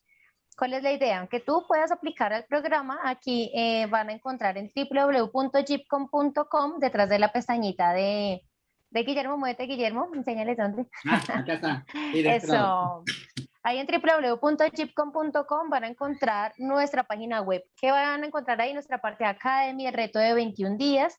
Y bueno, muchísima más información, así que los incentivamos a que sobre todo investiguen, a que lean un poco más, pero a mí me gustaría sobre todo preguntarle un poco a Randy de qué se va a tratar su clase, qué van a encontrar adentro de este programa de competitividad digital e-commerce, porque hemos preparado algo absolutamente increíble y que mejor que Randy les cuente. Sí, la verdad, estamos trabajando muy duro para poderles darles herramientas que realmente les funcionen, que realmente les sirvan. Mucho el tema de desarrollar esas competencias digitales que a veces pues las leemos un poquito ahí en internet, bajamos algún tutorial o nos leemos algún libro, pero aquí vamos a tratar de compactar ya todas esas metodologías, todas esas herramientas que hay para digitalizar más rápido la empresa y que realmente no se quede en una teoría, sino que lleguemos, lo aprendamos y lo ejecutemos lo más rápido posible en nuestras empresas, en nuestras startups, y ver los resultados lo más rápido posible, ¿ya? Ese es realmente el enfoque que tiene la clase, de desarrollar esas herramientas y esas habilidades digitales para que sean 100% aplicables a nuestras empresas en nuestro día a día, que no sea como tengo que convocar a medio mundo para que podamos desarrollar eso, no, o sea, ¿qué puedo hacer en mi trinchera? Ya puedo hacer esto y esto, y cómo puedo invitar a stakeholders a unirse a esto y que podamos desarrollar algo o implementar algo muy bajo costo o a costo cero con nuestros extras. ¿Sí me explico? Para poder realmente impulsar o catalizar esa transformación digital. Claro. Oigan, y bueno, felicitarte, Jessica. Me da muchísimo gusto escuchar que trabajas en una fintech de salud financiera.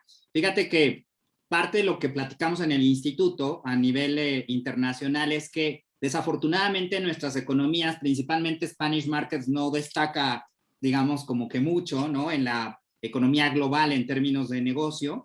Entonces, sentimos que es porque hace falta el desarrollo empresarial de empresas que generen un valor agregado superior. En algún momento hablamos o tuvimos como invitado a Andrés Bedoya de Alibaba, y nos comentaba que los que más exportan café en el mundo, ¿no?, la tierra que lo hace, pues es Colombia, pero no son los colombianos, ¿no? O los que más exportan tequila en el mundo a nivel B2B no son mexicanos. Entonces tú dices, pues es un tema de que tenemos que acercarnos a utilizar plataformas, tecnologías, amplificar el valor, y ese es un poquito el call to action a todos los que están viéndonos, o sea, que al final haya expertos que nos puedan acompañar, pero desde el punto de vista que ellos ya lo hicieron. O sea, ya lo vivieron y además es un reto súper grande porque tú no lo cuentas ahorita, Randy, y suena increíble. Yo ya me quiero ir a ser parte de tu equipo en Rappi, ¿no? Y que me dejen unos proyectos para que yo haga mis pilotos. Pero seguramente es mucha presión,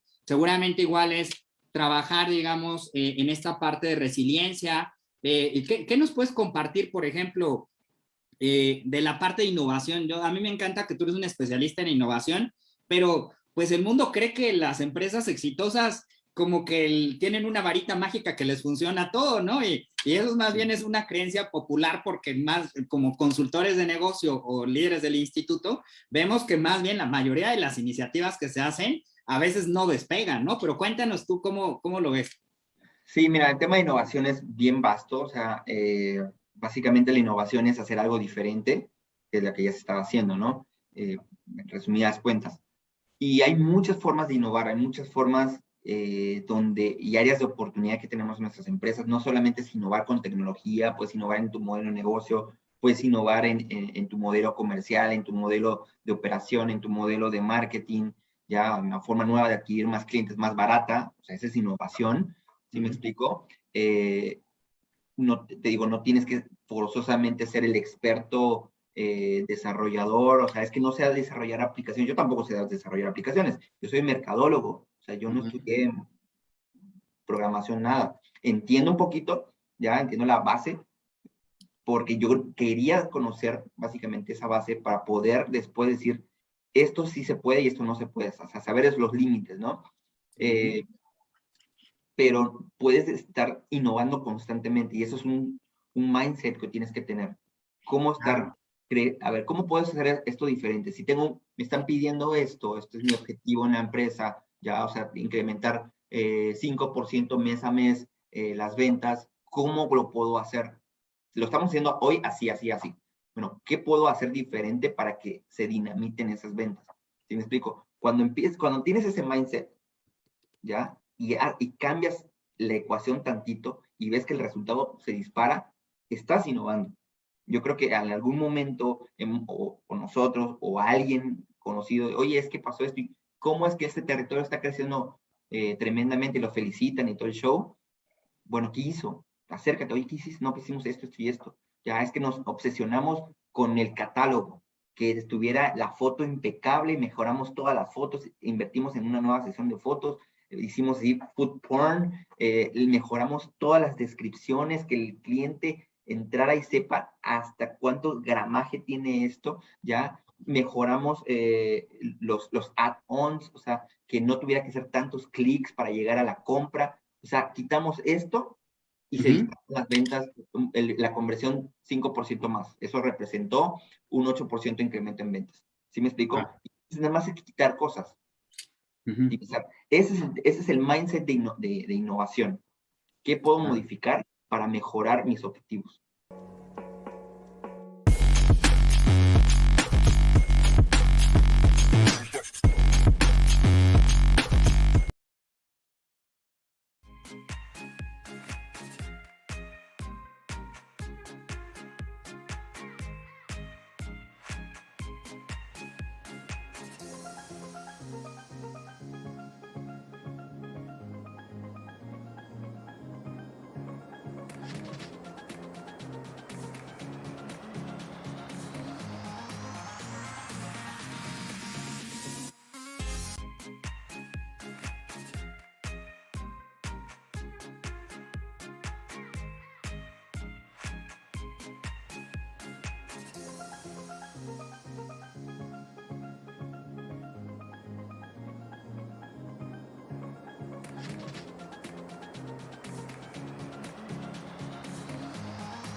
Hello, everyone. My name is Pablo Lezama, Regional Design Technology Director for Gensler Latin America, and I'm super happy to be presenting here at the Global Digital Week. And our presentation is going to be about how technology impacts the way we design.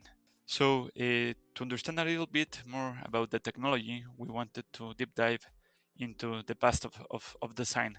So, at the screen, you're seeing a section of Mesopotamia, which was 2500 before Christ was born. And in the lower part, you're seeing a perspective section done in the 80s. No, so we ask what has changed from these both images, and the reality is that not much, right? What we're trying to explain is in this 4,500 years in design, the change token has been the kilogram of blueprints that we deliver. No, and in a way, at a study that McKinsey did, the construction industry is at the bottom part of digitalization. So this means there is a lot of opportunity in terms of design, engineering, and construction to adopt new technologies. So to understand the digital process in architecture, we created this chart that shows the process, the talent, and the ratio or the yield of how many projects we can develop per year. So at the beginning, we had this traditional way of drawing, no, by hand. And please see the talent, how it's distributed. We have a designer and a draftman, no? So designer is a little bit in a more preponderant way, and the ratio is very low. No, we have one project per year, and this responds to technology itself, but also in a way, this slow design part allowed people to create really meaningful designs and not very quick designs. So in this image, you can see how collaboration was at that time, no? And it's super rich, right? Everyone in a big table drawing and collaborating, no? And then the computer-assisted design comes and it creates a paradigm, no? The transition is not from 0 to 100. The transition is people they were designing by hand, no? And other kind of talent, they were translating those design into digital or into a CAD, no? So as you can see, a new talent arrives, all the CAD draftmans appears, no? And please see how the designers they start losing positions in terms of talent, no? This is also or also responds because of this yield, no? We start or we change from 1 to 3 years, 3 projects per year, and until 10 projects per year, no? And then CAD is by itself, no? It doesn't need any more some hand input, no? So we can see how this CAD manager starts appearing, no? Who is in charge of managing all the standards and all the procedures for documentation, no? And as you can see at the bottom part, we have a yield of 20 projects per year, but also we have an important factor that is in Spanish, but basically it says that is the to process bullshit at the speed of light, no? So technology can bring us good things, but also it can bring us bad things, no? So what I'm trying to say is technology by itself is not a guarantee that the projects and the design will come in a good way. This is AutoCAD, the big paradigm itself, with all the building blocks, no, that are sometimes very, very complex to manage, no. But then BIM arrives. Building information modeling is also another paradigm, and in the same way as CAD and a traditional way of designing, BIM didn't arrive and in a quick way moved CAD, no. BIM arrived, and what happened is they start by delivering CAD projects, and then people start modeling these projects, no. So we see also in the talent part that the modelers appear and the BIM managers appear, no. And if you can see also this this factor of yield and capacity of making bad projects, it's also incrementing, no. And this image, it's by itself, no? It's done in BIM, no, but it's not a very, very well thought coordination process, no. We see all the MEP systems in there, no. And at the end we have BDC that basically is BIM in a very holistic implementation way, in which we have a new talent that is the BIM coordinator, no? Who is in charge of managing all the models in terms of standards, in terms of seeing that the objective of the model is done, no? And as you can see, also this PPBL factor also increments, no?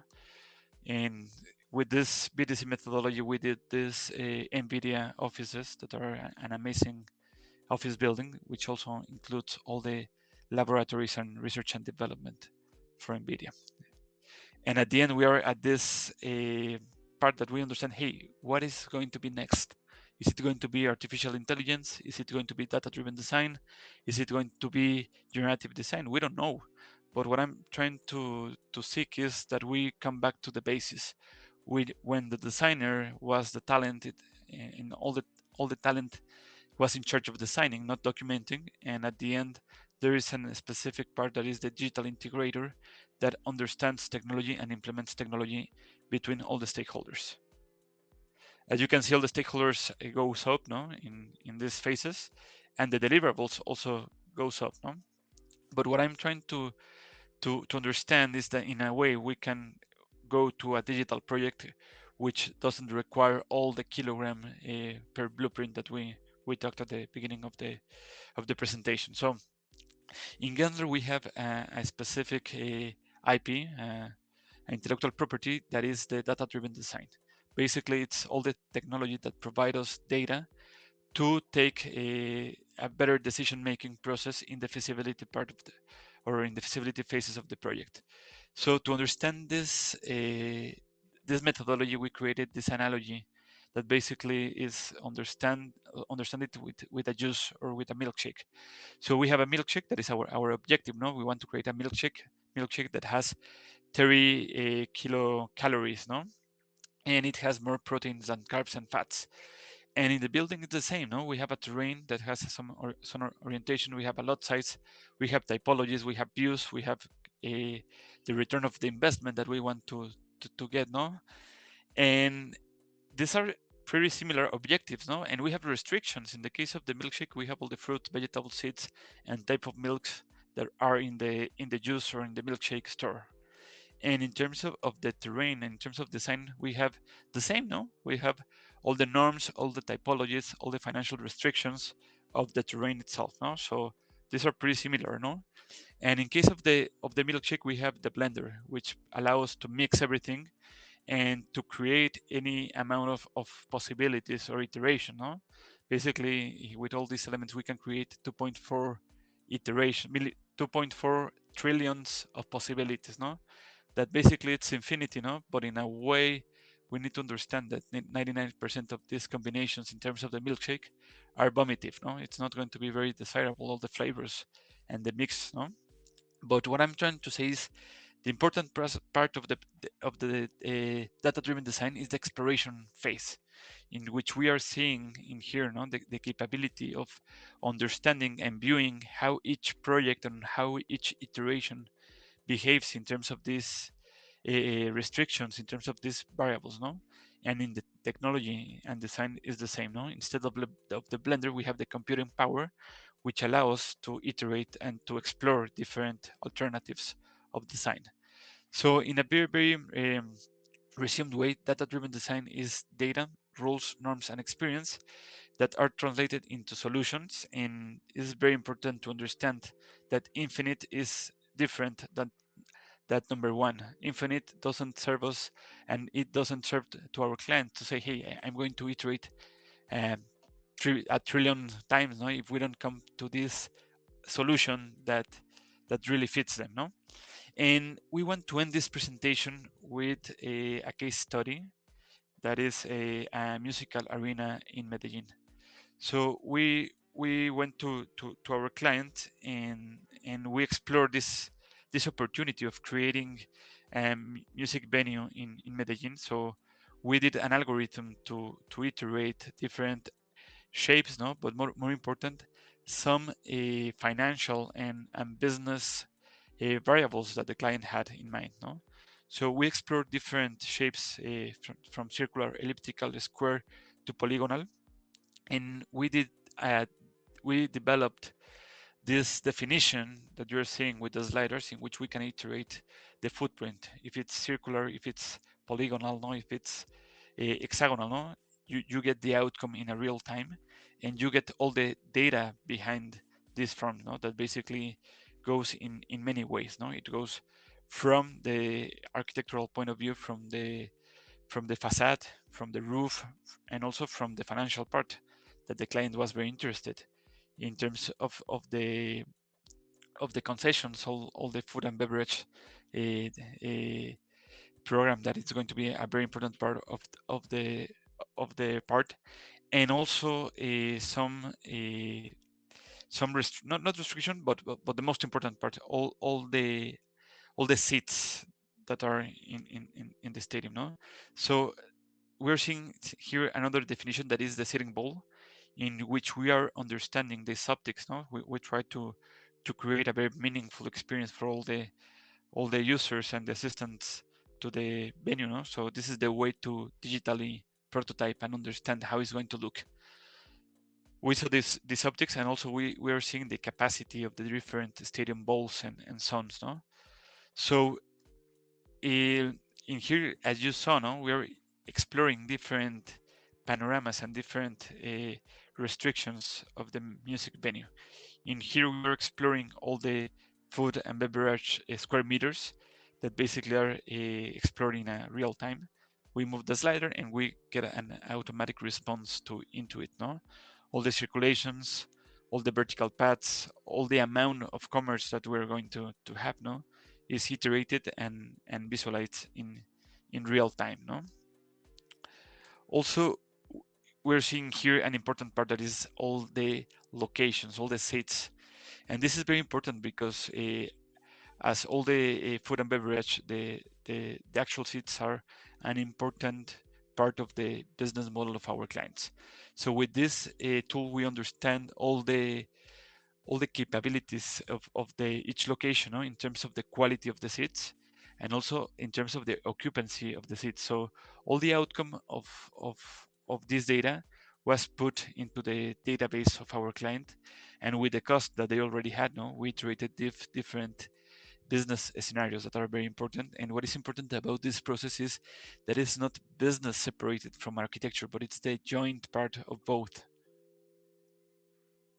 And as you can see, we are seeing all the locations in terms of the bowl, no, how many persons we have, and how many price per seat we have, no. So we can export this into a spreadsheet and start iterating all the solutions and all the financial models. It was very, very compelling for the client because it's very agile. We didn't wait to get the restrictions and then design, no. We got the restrictions, we designed the algorithm, and we got a workshop with the client to take into consideration all these decisions, no. And finally, this is an important part, that is the location in the city, no, because the stadium itself is also another revenue generator for branding and for marketing, no, because in the facade we can put some brands into it. We need it to be very clear to understand the impact of this brands in terms of how many people can see it, no. So you just saw an analysis of how the stadium is going to be seen in different streets, no, and you get here all the data of this analysis.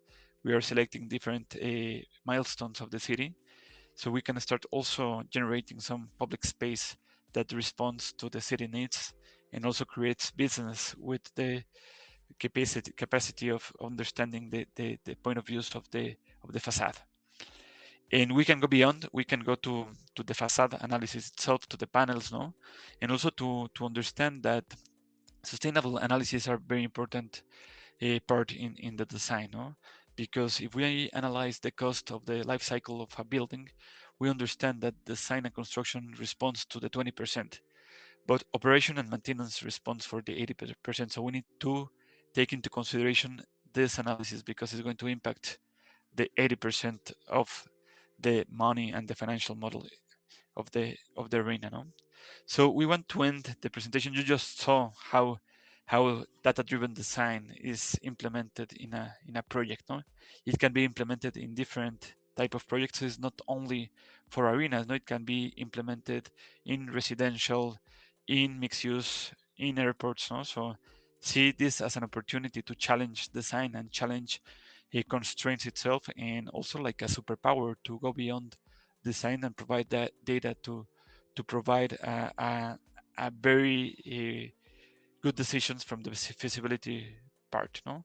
So we want to end this presentation with a video of Charles Chaplin in The Great Dictator, that basically it's a great speech because he told us that technology itself it makes no sense. Technology needs to be accompanied by human factor, and even human factor is more important than technology, you know? So please pay attention to the video, pay attention to the words of Charles Chaplin, and enjoy it.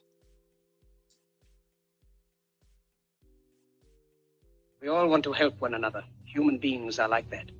We want to live by each other's happiness, not by each other's misery. We don't want to hate and despise one another.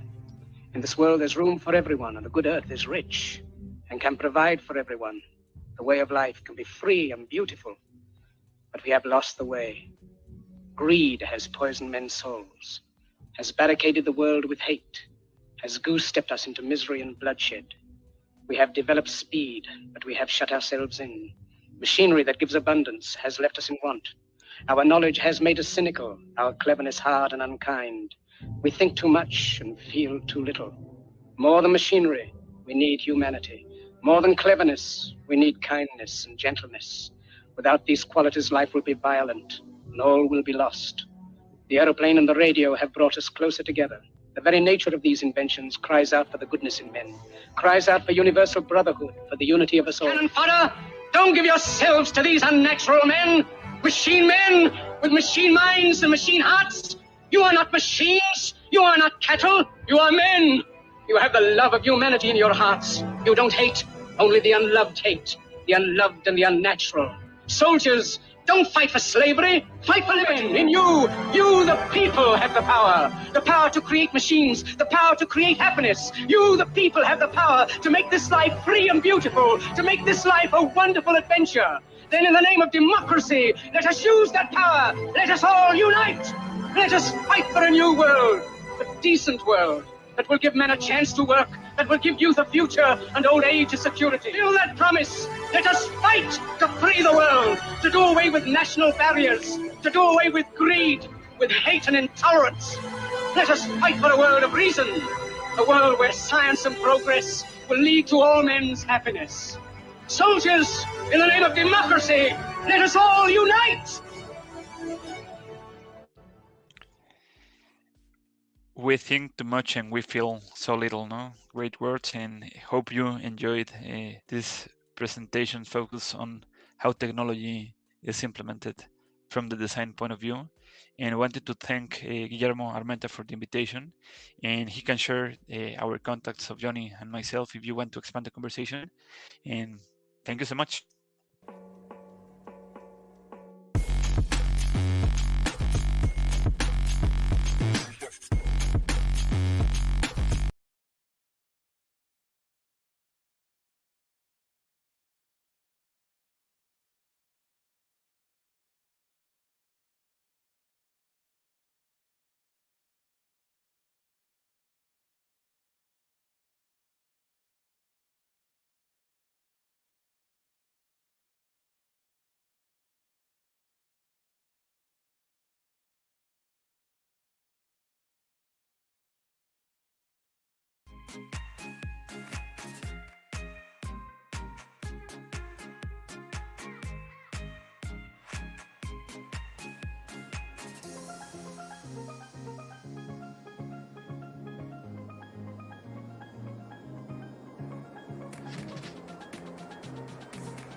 Hello, everyone.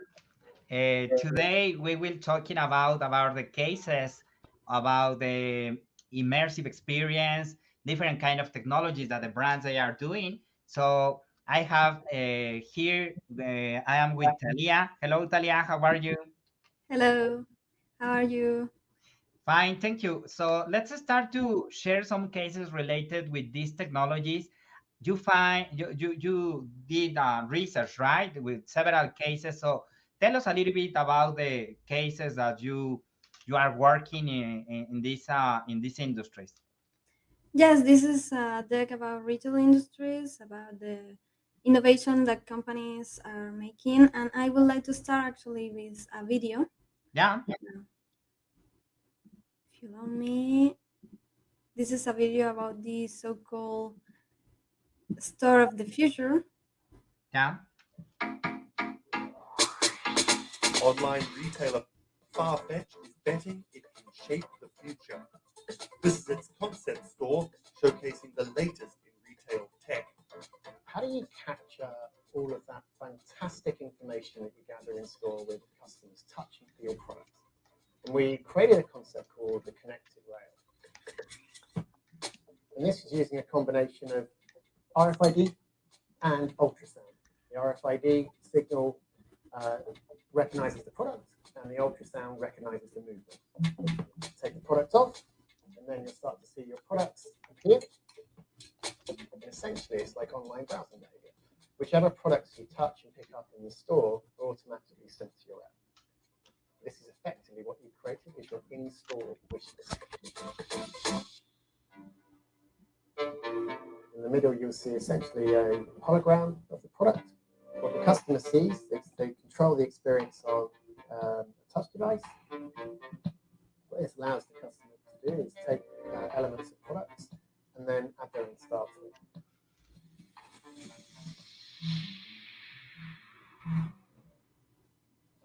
Right, so this is the connected mirror. So in this example, I see my products. I select a code, and that's tried it, and it's slightly too big for me. So what I can do is choose an alternative size and send a request to the sales associate, and they'll bring that size to me in the fitting room. You'll also see that we've got some product recommendations here. Crucially, the sales associate is able to push items into the mirror from their device. If you wanted to, you could simply use the mirror and pay and go. Your items would then be packed and dispatched to you afterwards.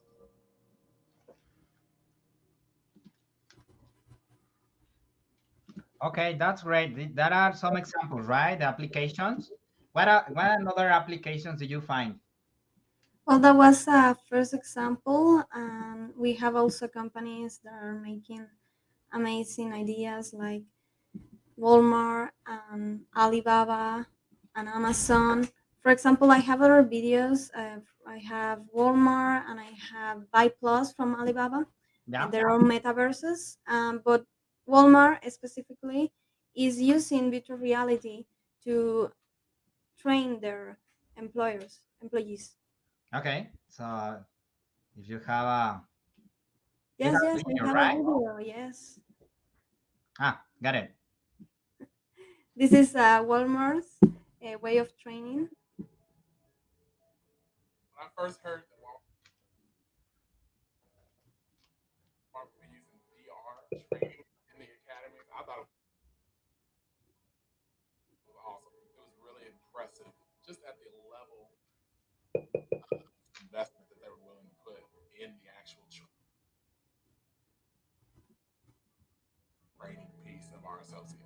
You see everything that the customer sees. It makes you just actually feel like you're in the situation at that time, so you get that personal one-on-one training. We would teach them how to cull and what to look for in the wet wall and how to crisp produce. We used it on the front end. How do we capture shrink? How do we serve customers? For the Black Friday event, for example, we know what to look at, what other stores are seeing, how they're interacting with the customers. As technology advances, we advance the way we train our people. That investment, I think you'll always see a return.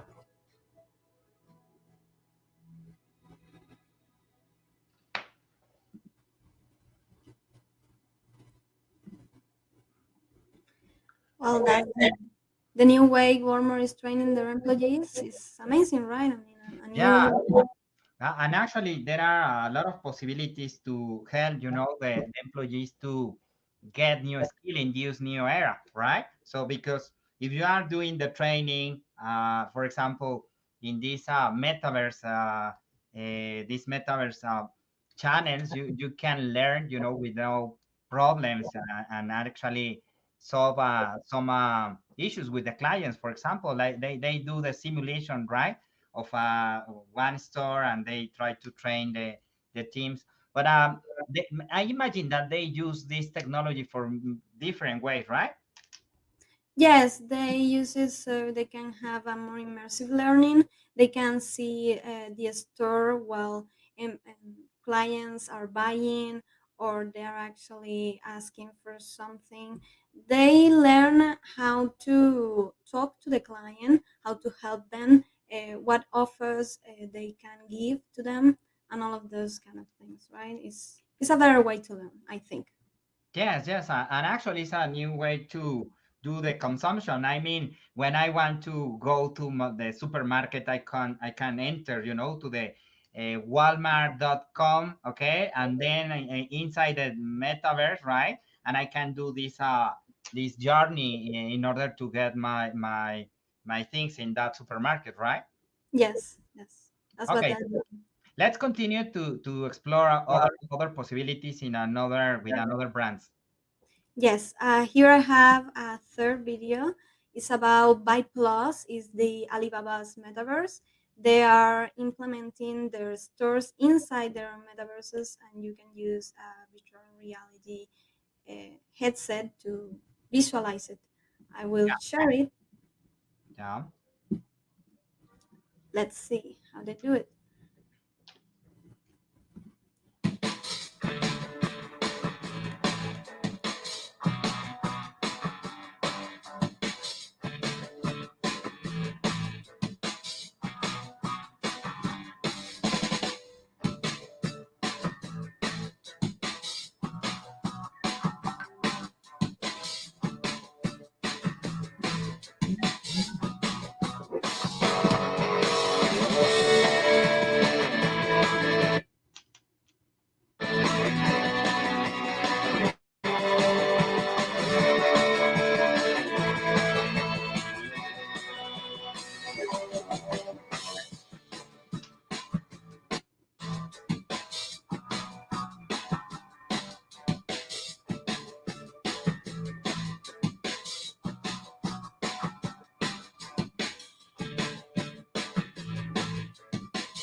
Well, that is their metaverse. Amazing, right? Yeah, yeah, I like it. It's like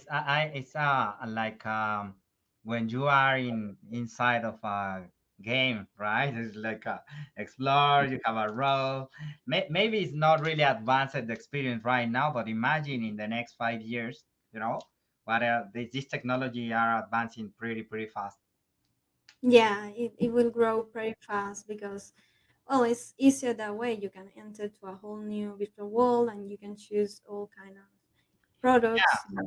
So something that is interesting is the possibilities, Talia. I mean, there are new jobs that it doesn't exist right now, okay? That in the future they will create it by these technologies.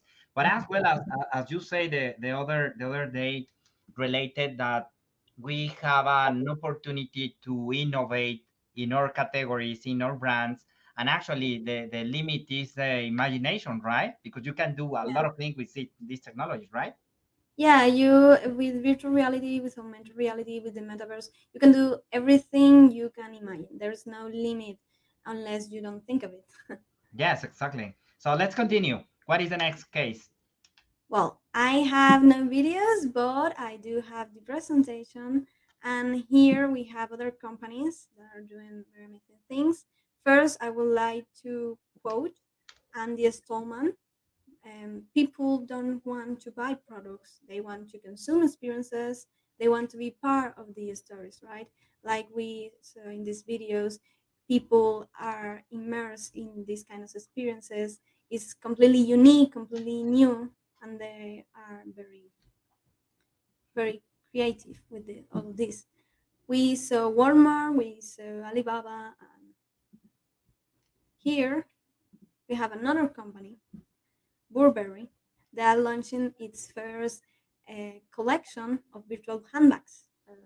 These little bags is for the avatars that are using clients in the metaverses. All kinds of metaverses have their own avatars, and they can buy these kind of handbags now for them.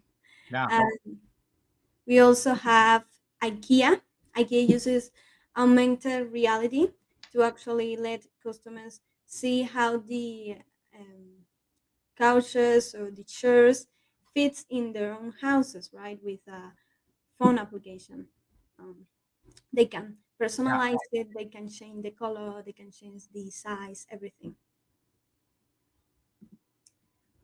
We saw Alibaba, and we have Pull&Bear. Their project is actually an alliance with Meta, MetaQuest.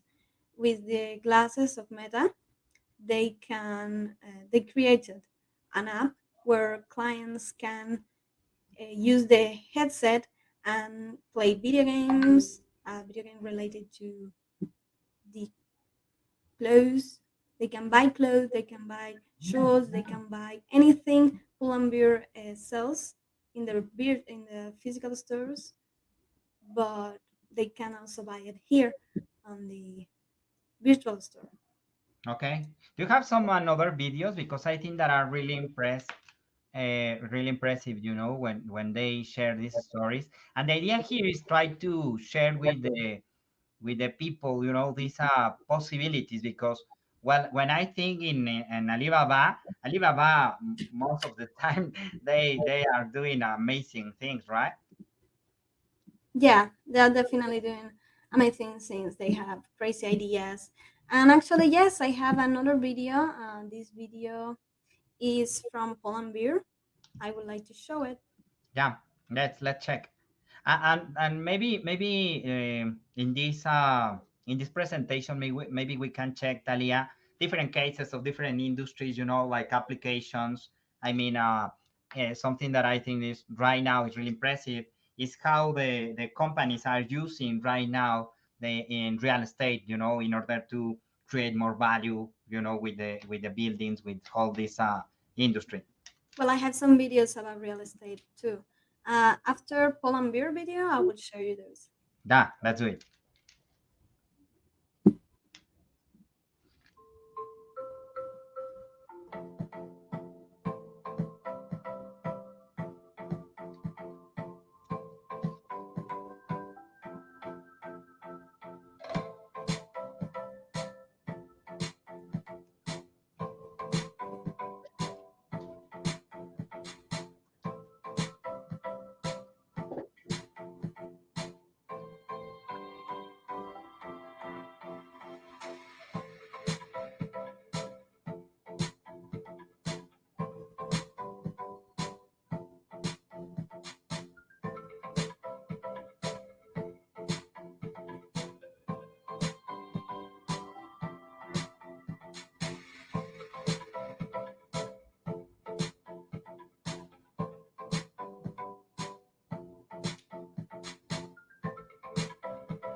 Oh my God, this looks amazing. That is the store of Pull and Beer. Yeah, that's the application. There is an app, and it's available on MetaQuest.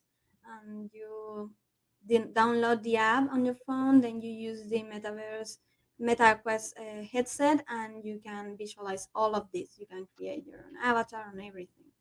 Yeah, I like because they using these applications. You know that you are in a beach. You know, you are in a store, and you can have the prices that you know in any moment, right? Yeah, definitely. You can enter at any time, and you can do whatever you want to do in there. Okay, let's continue. Which is the next case?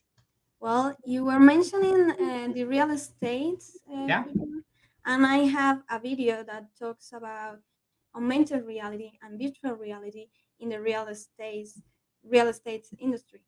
Okay, let's check. Yes, I think it's a very incredible video. I hope you like it. Yeah.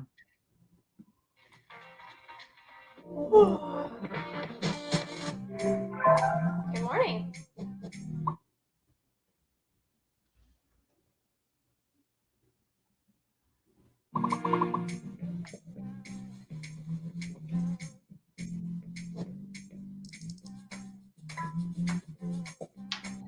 Let's see how this looks. Perfect. Enter VR mode.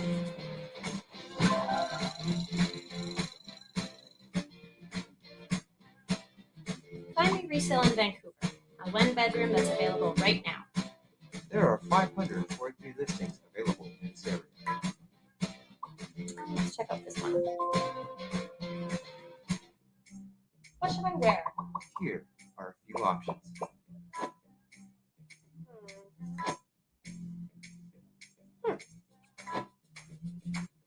That looks good.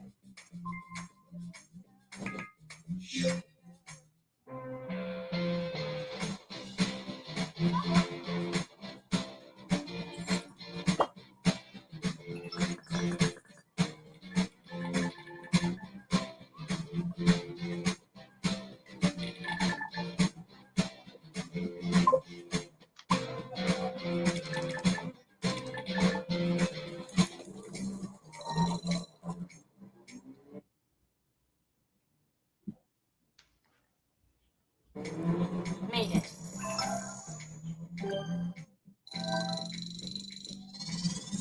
Hello, Olivia. Welcome to the Hooper. Hello. This loft is just over 1,000 square feet and it has 2 bathrooms. It was completely renovated in 2017. Check it out. Oh, I love this kitchen. Call Dad, Josh, and Emily. Wow, this place is fantastic. Are you sure you can afford it? Nice loft. When's the housewarming party? Yeah, when is it? Hey, that real estate agent is cute. Okay, that's too much. Bye.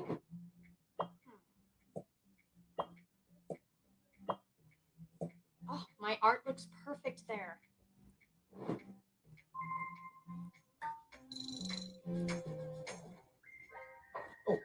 Hi. Hi. Move in? Yeah, just moved in today. Well, welcome to the neighborhood. I'm Mark. I'm Olivia.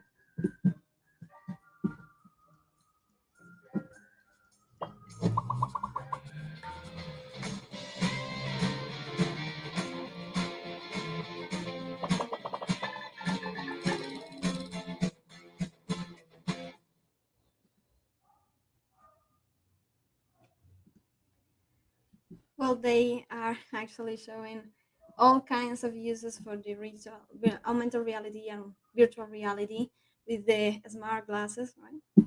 Yes, yes. And actually, I was thinking in how the sellers, you know, they can promote the different apartments, different houses there, because actually you can buy several of these houses, for example, or buildings or anything in real estate. So, but even though you are not in that place, you are the seller inside of the metals, right? Yeah, it's like creating a meta-human or recording an actual human and introducing it to the app, so you can actually talk to it like it was really there when it isn't. Yes, yes, yes. I was thinking about the when they like try the different clothes. I think that maybe in the next years we will digitalize, many things that we have already in physical. I mean, my suit, my furniture, everything, in order to recreate, right? There, my house, my office, everything, right? Yeah, everything from the touch, just with a button. You can use, well, not really the cell phone, but only the glasses, right? Now, You can do it all. okay, let's continue. Well, we have then Amazon. Is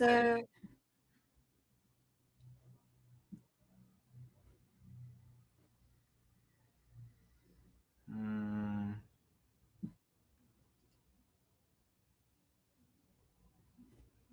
no, I don't see the video. no, it's the presentation.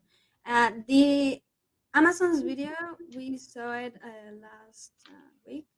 It was about Prime Video VR, where clients can actually download the app, use a virtual reality headset, and enter to Prime Video to watch their series, their movies, and their documentaries. It's like being inside all of those walls.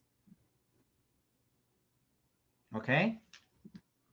And we finally have H&M. And H&M actually made an alliance with Moschino. They made a virtual, sorry, a virtual fashion show. I have a video about it. Yeah. Let's see the video.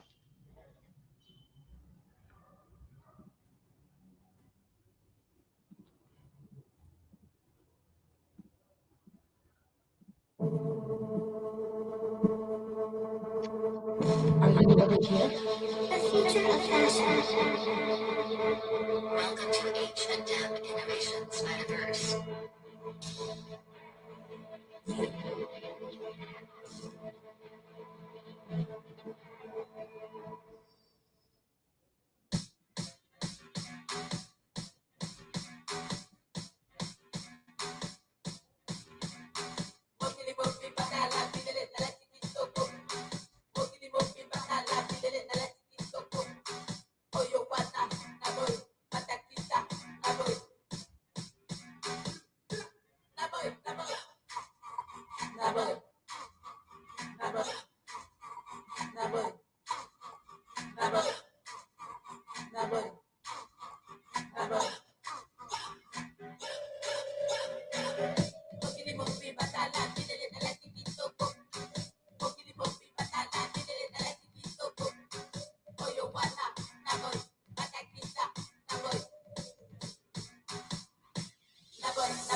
Well, this is how the fashion show went.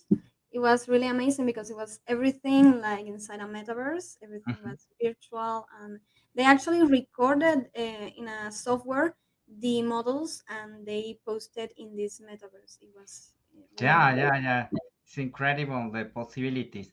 Actually, something that is important, I think, that is understand how to create a amazing experience for our clients, right? Because there are new technologies, there are new channels. We have a more complex business operation with technology. So let me share with you a little bit about how we can help, some brands in this matter. So I will share with you this small presentation because we think that the most important thing right now is try to create an amazing brand experience. And when we thought about the brand experience, it's not just related with the final consumer, okay? It's more related about the how the brands have a relation with all the stakeholders. So here we can see, for example, different kind of methods to measure the experience. And I think that the most important thing as well is use these technologies for the employees. I mean, the employees, they can have a great experience as well, as you know, as you show to us, like with the trainings, with several technologies. But I think that the most important thing is understand which is the main touch point for create this magic experience. Because I was thinking in this real estate case, when they are like you have your apartment, but as well you can imagine and you can dream with several furniture, with several applications. And actually, I think in the short term, the houses, the apartments, they will have as well, the applications. Maybe it's with a subscription, but you can have inside of your house, several gym access, I don't know, maybe concerts. The possibilities there are a lot, in this matter. So I think that the most important thing is try to measure which is the best point, right, to act. Because I think that they create this experience based on data. And I think that is another super interesting topic in this field, Talia. What do you think about data and these new technologies experience, because they measure everything? Yes, like we saw in the video, the woman uses the virtual reality and augmented reality with the glasses. She could use her friend's information that she could combine the information in her phone with the glasses, and she could call people, she could send messages, she could do almost everything, and all the information was there. I think it's very important for the companies because they can use this information to personalize the service, to make it more efficient for the clients, so they can know what they like, what they need, what they might require, not only in the present but also in the future, and how they can improve all these services and products they are already offering. Exactly. And actually, I think that the other possibilities is the hyper personalization in the near future. I mean, we have right now several type of clients, but they have different needs, right? Because they are in different stages in their lives. So the idea here is a small example how we can understand this. For example, this is the example of Sasha. And Sasha, she preferred, and she the profile is really different than another target. So the idea is try to understand what the target needs, and then try to act in clusters. I mean, if they prefer more the interactive way, the customer services, I don't know, the some attributes. I think that the most important thing right now is try to understand how to connect more with the client, but as well try to simulate financially how we can get more sales in this matter, and what technology is best in order to do that. Because right now we are interacting, Talia, with several technologies, right? We have a VR, we have the augmented reality, we have several technologies here. So I think that maybe, for example, for the young generations, is more with the gadgets, right? When they like more the hard interaction. But what about with the baby boomers, right? With maybe the baby boomers, they can enter, the regular metaverse that you don't need gadgets, and you can create an amazing experience. What do you think? Yes, it's a little bit more complicated with baby boomers. I think that they can adapt it for them. They can be easier. For example, having a metaverse in their own phones and in their computers, where they can get the access with an easier and faster way. And young people like technology, they love innovation, and it's more complicated to them if you make it too easy, right? So Yeah, exactly. Well, thank you very much. These are some cases that we share and possibilities to create an amazing experience. So thank you for being here, and have a good day. Thank you, Talia.